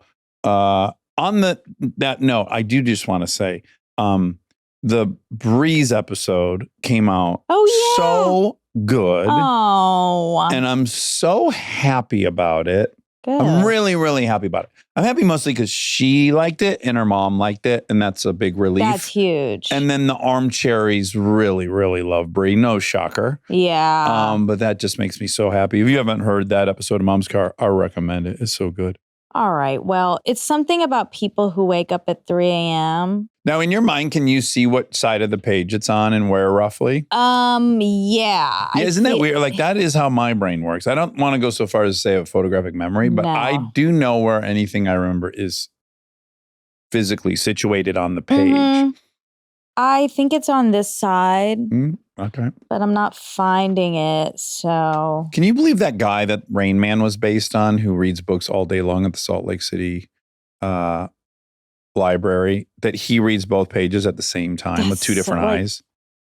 can you imagine? Well, I thought you found it. Oh no, I thought I was trying to do it. No, it can't be done. It can be if that guy can. Yeah. All right. Trade-offs. Well, maybe one day I'll find it, but it was a very interesting point. What book is it? It's called The Wedding People. Okay. Pin in Something's Gotta Give. Okay. Okay. I watched it, that movie, Something's Gotta Give, with Diane Keaton and Jack Nicholson. Oh, yes. Yes. I guess, I mean, this is a horrible thing to say because, I love rom-coms so much. It's a Nancy Myers. Yes, it's a Nancy Myers movie. And I love rom-coms and I love Nancy Myers. And I can't, but I was like, I haven't seen it. So Diane Keaton sadly has passed away. Yeah. Former co-star of mine. Really? Yeah, I did a movie. It's called Smother with her. Wow. Well, I love her. And so I decided to watch it. But I think I hadn't watched it because I was like, oh, that's that like old person rom-com. Mm-hmm. And I was like young and But isn't sprightly. Keanu and Favreau in it? Yeah. Yeah. And Amanda Peet, maybe? yep, she's in it as well. Wow, you know it well. Yeah. And anywho, I loved it. She's so good and like she's just doing a rom-com and it's so Believable? it's so believable and Yeah. heartfelt Yeah. and oh my God. I loved it. I love it. Wait, was Greg Kinnear also? No, that's the other another one. one I Nicholson love. in the dog Yes. Trudell. And- Trudell. And Helen Hunt. Yeah. What is it called? All's Well. All As in good all. as it gets. As good as it gets. And what's the other one? Something's got to give. Something's got to give as good as it. This is insane. And Nicholson's in both movies. Yeah. Okay. This is part of. And he has little bacon treats for the Brussels griffon. Yes. Yeah. It's complicated. It's another one. So that was a fun thing I did. I left a party to watch it. Okay. Let's see. I went to the movies by myself this weekend. Yeah. Which is a fun thing to do. It is. I like really it quite a bit. enjoy that. I saw After the Hunt, the Julia Roberts, Iowa Debris, Andrew Garfield movie. Oh, I have not heard of that. It's by the director of Challengers, Oh, your favorite. my favorite, and Call Me by Your Name. And I'm still processing, so I'm not going to give A score? I'm not going to give a score. I'm not going to talk We don't really about. even do that, do we? We don't give Jess scores. does. He makes. well, in real life. Oh yeah. But oh, never but you mean on on here, here? we never No, do. no, Yeah, no. yeah. But yeah, I don't need to talk about the movie, but I will say there were people I guess to be fair, it was during the trailers, but there were multiple people in the theater that were talking at full volume. Mm-hmm. And I was so Where did you see the movie? the Americana. Okay. Yeah. And it was okay. at 12 o'clock Okay. p.m. Yeah. And they were talking at full volume. And I was like doing this for the listener, just like looking around like yeah, hoping to shame like catch their eyes and. well, more like looking to see somebody else be also looking like, what the fuck is happening? Yeah. And then I thought, is this because of streaming? Is this because people don't know how to be in a theater anymore and be around other people and respect that other people don't want to hear what you're saying? No, I think it really has a lot to do with where you see the movie, personally. Really? The Yep. Americana is so nice. I'll say, yes, there's a rash of insanity happening. We were at our trip to In-N-Out yesterday. This guy was watching on his phone at In-N-Out. Yeah, I've seen A this. TV show or the news or something like as loud as possible. I know. Coughing, he could have only had tuberculosis. And I'm looking in, because at that In-N-Out, you can be seated right next to somebody, but you're not at their table. Like they've got those two tops like stacked in. Mhm. And we just kept, as a family, we kept going like, this guy just doesn't give a flying fuck. He's like, watching TV. And I'm looking at this poor woman next to him who's up 7 inches from this guy's face. Yeah. And I had to make like CBT. I had to start distracting myself because I started getting so sheriffy. Right, exactly. I'm like, this is insane. He's ruining this poor woman's thing. Mhm. He's ruining those people right next to him. No one's saying anything. Yeah, He's just allowed to ruin everyone's meal I know. that they all stood in line for an eternity to enjoy. And I'm like, I'm going to say something. And then I'm like, I'm not going to because Yeah. Lincoln will hate that. Yes, good. So however much I'll be saving their discomfort, I'll be creating my own discomfort. Yeah. But it is so hard for me to watch that. That is and how not I get felt. I was like, involved. at what should I say something? I don't think if at a movie theater you should expect to have to deal with people speaking at full volume. Like that is not to be fair. Once the movie started, that did stop. Okay, great. So I guess they thought like But during the I'm trailers, not it's willing to fine. say that full statement because when I lived in Detroit and I'd go to the movies in Detroit, everyone there talks the whole movie and they love it. Like they don't mind at all. Like that's what's culturally happening and they're all happy as hell. So I mean, who am I to say how they're supposed to be watching, how anyone's supposed to be watching a movie? At a movie theater, literally, it tells you to be quiet.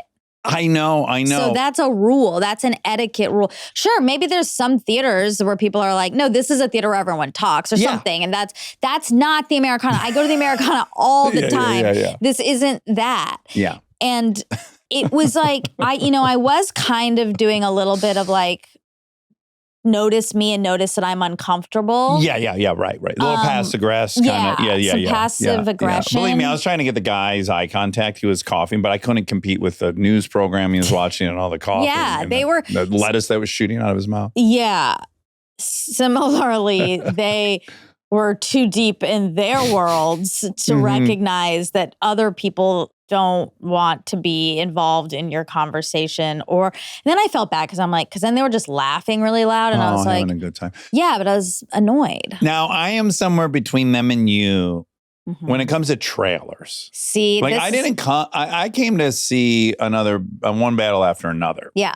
If I'm seeing some terrible trailer for a movie I'm never going to see, I'd certainly rather be talking to Nate. Dax. Yeah, that's not the movie fair. hasn't started. I But would never know other what people. It's about other people. Yeah, this really. What about if they talk during the commercials before the trailers? That's fine, but still not at full volume. Like I guess, so I was realizing this. I was like, oh my God, that obviously we know I have injustice stuff, but I think it's very specifically triggered when it's people who think they're the only people on earth. Like people who are not aware that other people That's very unattractive. I agree Yeah. with you. I agree with you. We already know what your thing is in this situation because we've already talked a lot about it, which is what I think what's really getting triggered is you always felt like you had to do everything right or you'd be excluded. So when you see someone have total public disregard, making a spectacle of themselves, and they're not even afraid of getting excommunicated, I think that's what's in the mix that we've already talked about in the past. No. That's not it. That's not what's happening here. Okay. Here, I am enjoying the trailers. Yeah, you love them. I love trailers. All trailers? No. Okay. But I was enjoying a bunch of these. And then Yeah. I was like, I kept getting like jolted out because of these dum-dums. And I Uh-huh. was like, it's a very much like, how dare you think your time or your enjoyment is more important than mine? Yeah. So you prioritize your experience over everyone else. And that's so shitty. selfish. Then it's so selfish. Yes, Selfish. selfish is really that hurts. That annoys me. And also, but then I had to think because I do like to be thoughtful and self-aware. Uh-huh. And I was like, is it possible I do this? But I'm not. I don't know it because I don't see movies by myself very much. Like I'm obviously so hyper aware because I'm by myself. Yes. And so I really had to think like maybe do Like you I and do Jess might have this? been laughing during That's the what I trailers. was wondering. Yeah. But I feel actually pretty certain that I don't speak at full volume. Maybe I would laugh harder Uh-huh. with other people there. You would love living in Japan. Okay. Because that's where the absolute social contract is thoughtfulness to the people around you above yourself. It doesn't have to be above yourself. That's like, to me, that's a misconception. It's like in order to, like, I have to it's not a sacrifice to just whisper. Right. You know, like they Yeah. could have talked. I'm not saying they had to be like silent and in a little bubble, Yeah. but they needed to have some awareness that, I mean, am I wrong? I don't think I'm wrong. Am I wrong? You know, Chris and I always say this, we go, am I right or am I wrong? Yeah. Am I right or am I wrong? Yeah. So I don't know. That was tricky for me. Yeah. Then as soon as the movie was over, one of the people ran out so fast, I think she had to Tonka. And I was like, that is You felt like karma. that. That was karma. Yeah. What if I had the ability, like my superpower was to make people have diarrhea? Oh, and you could look at them like in Wednesday, the kid with the snake hair, and turn you to stone. Right. Medusa. Yeah, if you could, like, you had to cover your hair, but when you took your headband off and they saw your hair, it would just squirt out immediately. Diarrhea, yeah. Ooh. But the painful kind. Oh, yeah. Moaning. Anyway. I have no opinion whether it's right or wrong. Okay. I just think you would, I just feel like you just said you agree because Yeah, in and out. I'm telling you. Yeah, Okay. yeah. But So, yeah, it drove me nuts. The guy was coughing and shooting food all over the table while his TV was. I didn't know. That drove me nuts for sure. I know for me, mhm. the goal is who suffered? I did, not the guy. Yeah, I suffered because I was uncomfortable and agitated. right. And so I do know my goal in life is to not let that kind of stuff affect me. That's my Yeah. ultimate goal because I'm the only one that pays the price. The guy doesn't care. He doesn't know that I was agitated and distracted by Sure. all this coughing. So all I've done is I've made myself suffer. We just had an expert that had a similar. Oh, let them. Oh, yeah. Yeah. I'm like, why is this ringing a bell? But I do know the path to me having the nicest time on earth is to not be affected by that. I mean, that's just a truth I know for myself. Right. So I aspire to accept the world as it is. Unless someone's getting hurt, I do Mhm. want to get involved if someone's getting hurt. But I do think the happiest version of my life is one where I'm not annoyed and agitated by other people. Sure. For me. Yeah. I mean, That doesn't sit well with you, does it? Something about that feels thorny. yeah, it does. But I mean, I agree. Because you feel like it's a surrender that you're accepting bad behavior. No, it's not like I sat through the whole movie and I was like, ah. But even while or it's like, happening. I know, but like, I guess to me, I'm not choosing it. Oh, no, I think it happens quite organically. Yeah. Agitation. Yeah, agitation happens organically. And then you can try your best to let it go. And then when they start screaming again, it's coming back. Like, was anyone screaming fire? nah, I don't know. Because they say that's illegal. They say it in a theater. Yeah, it is illegal. I mean, I'm mixed on this because I agree that you should not let other people's, being annoyed is not a good feeling. If you can let it go, great. But I also understand if someone's doing something like obnoxious, you're not an island. You are amongst others. So like. You are, and you're right, and you'd win in court. The point is, if you got to work backwards from reality, can I control that? Do I have any say over it? If I can control it and change it, if I have that power, then I should care and I should do something. But if I assess that I can't do anything about it, then I know my quickest route to relief is to just accept this is how life is in this movie theater.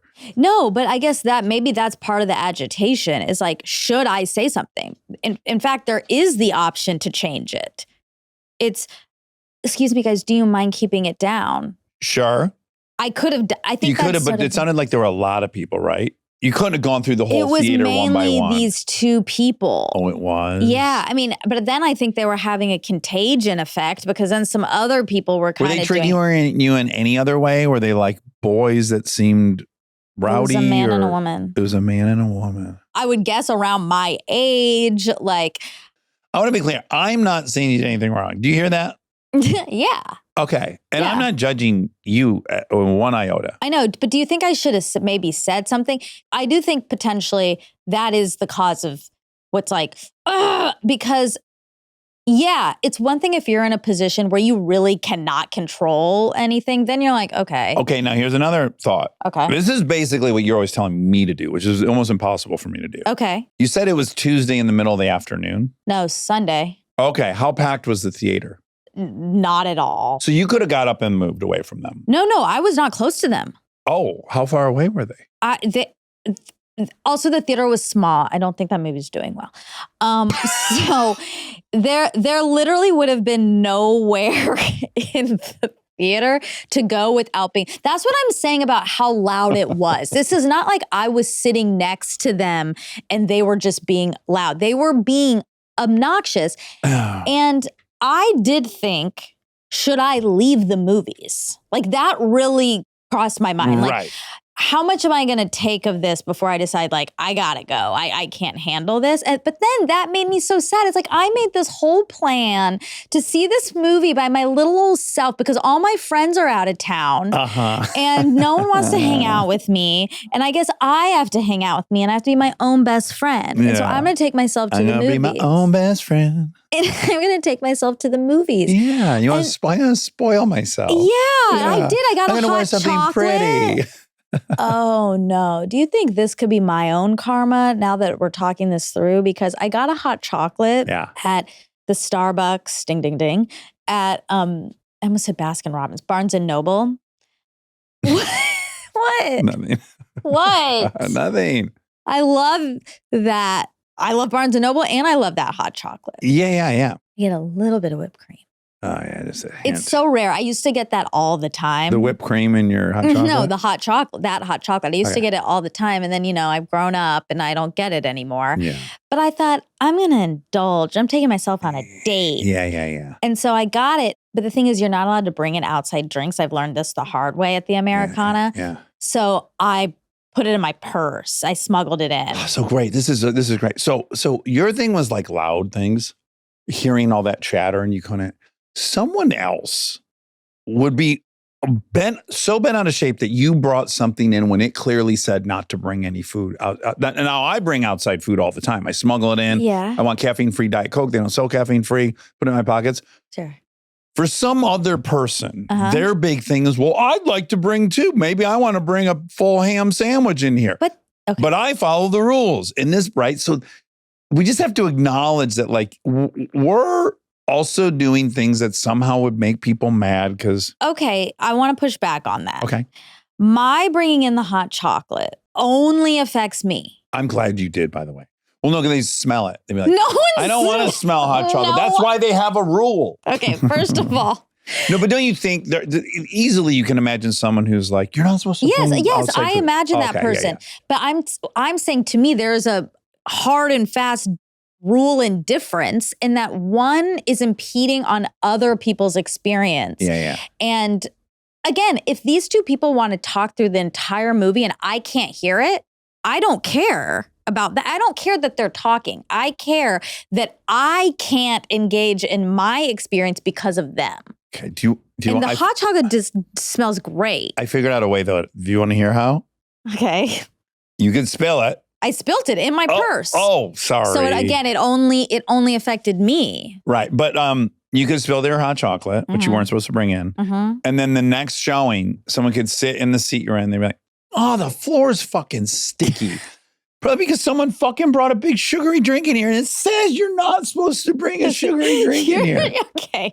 You're really grasping at straws. I don't think I am. I'm Yes, just you are, saying. because they sell slushies there. It's not because you can't eat or drink in the theater. It's because they want you to buy the stuff in the theater. Yeah, I know what So it's there all could about. I still know the be a racket. spill Yeah, regardless. Yeah. And here's the other thing about me, Monica. Yeah. If I spilled hot chocolate everywhere, I would clean it up. You brought a mop with you? No, I would go get the paper towels. That's not going to cut it. You need water and a mop because of the sugar.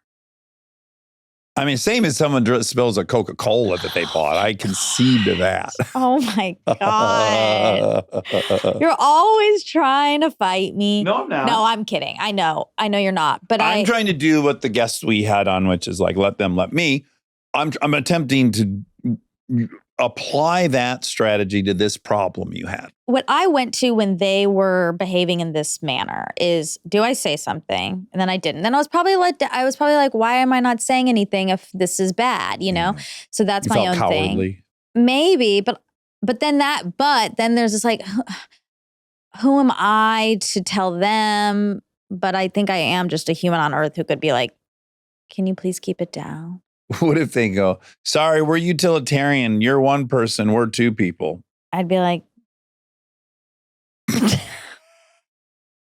have you What do been you go? have you I been didn't listening expect you to to be my so- podcast? Where do you go? I didn't expect you to be so smart. Ew, I would definitely not. You know, if I had an interaction with them that was bad, if I did approach them, I would leave. Yeah. Well, I was going to say, so this happened to me. You may have remember this story with Bree and her friend and some dude I never met. And the guy in front of me, a gangbanger, took a phone call. Yeah. He was on this phone call so loud. And I just was trying. And finally I said, hey, can I say hi? Right. And so he goes, what? And I go, I'm part of this fucking conversation. So can I have the phone and say hi? And he's like, you want to go outside? So now I go outside, as you recall. I don't realize he's there with 5 other guys. I don't know why they're all spread out in the theater at the AMC City Walk. And I walk out into the lobby. And now I'm out there with 6 dudes. And I'm going to get killed. And there's a security guard making $1 an hour who's also 21 years old and 100 pounds. He's got a walkie-talkie. That's my only hope. Thank God they start talking to him. I go back in the theater. And then I sit down. I'm like, okay, here are my options. I got to go in the lobby and I got to call Scotty. And, I got to get together 5 friends to come up to this movie theater. Yeah. So that it's a fair fight when I leave. Or we got to leave mid-movie, which is what we did. Yeah. So like in that case, I learned a real hard lesson. I know. But again, I'm going to have to push back. Okay. What you did is so different than what That you might have done. I might have even done, which is politely say, hey, excuse me, I'm really sorry, but do you guys mind keeping it down? That's how it would have gone. Yeah. And that is not that's not provoking. My hunch is, though, if you had done that and they complied, when you walked back to your seat, I think you would have regretted it. I think you would have sat down and been like, I didn't need to do that. Don't you think? That's why I didn't do it. I think you made the right call. Because I don't think when we do that, I don't think ultimately what we do is we sit down and we go, we should have let that go. So you should be happy. You did the right thing. But did I? Because like, Yeah, you wouldn't have met. You there would was have an regret. old person nearby He me. couldn't hear you or the movie or the trailer. No, they were also there by themselves. They also took themselves on a date. But no, but also circling back, what happens to me is I start thinking, why is this happening? So that's why I said, I think maybe streaming is the cause of this. Like, have we as a society moved away from knowing how to be in the movie theater? I'm 50 people been talking in trailers my whole ride. It was agreed. And anywhere I lived in Detroit, you were allowed to talk the entire film. Okay, well, I've been to the theaters a lot too, and I'm 38. it's I'm not new? young. I just thought the way this was happening, and maybe the age demographic of these people, I was thinking like something feels like wrong because they're not thinking anything about this. Yeah. Like they think it's totally fine, and they think they're in their own bubble. And it's like, you remember you came to the movie theater and there's other people here. But I think they thought they were on their couch. I've also been a bad person at the movies. I'm just remembering. Okay. Because Nate and I used to go to the movies all the time. And if a movie was a real stinker, like a really bad movie, we had a kind of routine. This is how you'd signal, is you would try to sit back in your seat and get out of your whole shirt Oh, right. without them noticing, and then lean forward like you're going to watch the movie a little closer. And then Nate realizes, oh, Dax has his shirt off. Either one of us would do this. Yeah. And it was so fun. Yeah. And then it became like you'd walk like you were going to go get popcorn with your shirt off. So I've done a lot of So bad I was stuff. about to say, actually, that would be fine because that's not affecting other people. But then the walking is not okay. That's Well, distracting. It was distracting because it would make me laugh extremely hard if I was Oh. watching a film and I just out of the corner of my eye saw Nate lean forward and I noticed he didn't have a shirt on in the movie. I would laugh pretty hard, and it might not be a funny scene in the Oh, yeah. I don't like movie. that. So my apologies to anyone that was next to Nate and I. Good. Okay, let's do some facts. Okay. So we talked about Wicked for a second, and you said Alphaba. No, you asked what the the character. I mean, she is a woman. The witch. Right. Is she, are we allowed to say she's a woman? She's a She's a witchy woman. witch. Witchy woman. Interesting. Anyway, and She's you a asked her witch name, woman. and I said Alphaba. But really quick. Yeah. Witch woman is redundant. Hey, It is. We don't Why? ever Oh, refer to 'cause men wizard. as yeah, you'd be a wizard. So we don't need to say witch woman. well, Someone in Wicca is gonna be mad. There's probably I a male know. Wicca witch, but I'm talking that's a woman. So it's just redundant to say witch woman. It actually sounds like you're saying WHICH. Which one of these women? no, I don't know. I think when you say witch, it's implicit. that Well, it's a I don't know if I woman. like that, and I got to think about it. Okay. Okay. Okay. Alphaba is not her name. I said Alphaba. It's Elphaba. L-E-L? E-L. And I said A-L. And that was embarrassing. I thought it was Alphaba too. Alphaba. The new movie's coming out soon, very soon. Yeah, TikTok. Wow. Okay. I'd like to have Ariana Grande on. I would too, because we had Elphaba / Cynthia Erivo on last time. And I'm going to Halloween as for Ariana Grande. That's right. So I just feel like I'm making as much of a commitment as I can to woo her. Yeah, that'd be great. Okay. Now, Australia's relationship to religion, she was like, is different from here. So then I looked it up. Most religious countries. Saudi Arabia, number 1. Sure. Just as we would expect. Number 2, Israel. Mm-hmm. 3, Iran. Mm-hmm. 4, India. Oh, 5, United Arab Emirates. UAE. 6, Egypt. 7, Qatar. Qatar. I know. Qatar. I don't know what to. You didn't say either. 8, Jordan. 9, Turkey. 10, Oman. 11. How many can I do? Okay, I'm going to scroll You just down. basically say the Middle East plus India in this Yeah, case. and Israel. That's Middle Israel East. number 2. Oh, kind of count that as separate. Thailand's on here is number 23. Oh. Mexico's 25. That makes sense. Yeah, where's the U.S.? I know I'm looking. I would have thought we'd be way up higher. I haven't got there yet. Hmm. I'm at 50. Hmm. I mean, we have a lot of agnostic and But when you look up what percentage of Americans believe in basically Jesus or some Judeo-Christian, it's super high, like in the 80s%, I think. I don't know. It's 69. Great number. Number 69, perverse. Yep. Do you mind if I ask Sure. what percentage of Americans believe in God? What percentage of Americans believe in God? 83% of U.S. adults believe in God. Jesus or God? Well, we got to say God because we have We're including Jews we're and including Islam. all We have the- Muslims. We have Christians. Well, that's But if let's see how you're. Let's ask France. okay. What percentage of people in France believe in God? 44%. Mm-hmm. So 44 versus 81 was like twice as many people here. Yeah, that's true. But I guess just on the scale, there's a lot more. Must be in the 90s in all those Exactly. places. Yeah. Okay. What did Poehler say recently about comedy? She said, every single year at the Oscars, everybody gets blanked, said the 50-year-old. It must be fucked. I guess. Oh, I don't know if that's a word people use. Oh. I can't imagine Poehler saying blanked. She'd say fuck. Well, it says it's some hot bullshit Oh, interesting. because comedy is not easy. That's what she said. Yeah, that's true. That's true. She's right. Yep. Warren Buffett did pledge the majority of his fortune to be donated to the Bill and Melinda Gates Foundation, along with 4 other family foundations. He made a public pledge in 2006 to give away the bulk of his wealth and has been making large annual donations. Good boy. Yeah. It says, he has stated that the Gates Foundation will not receive any money after his death.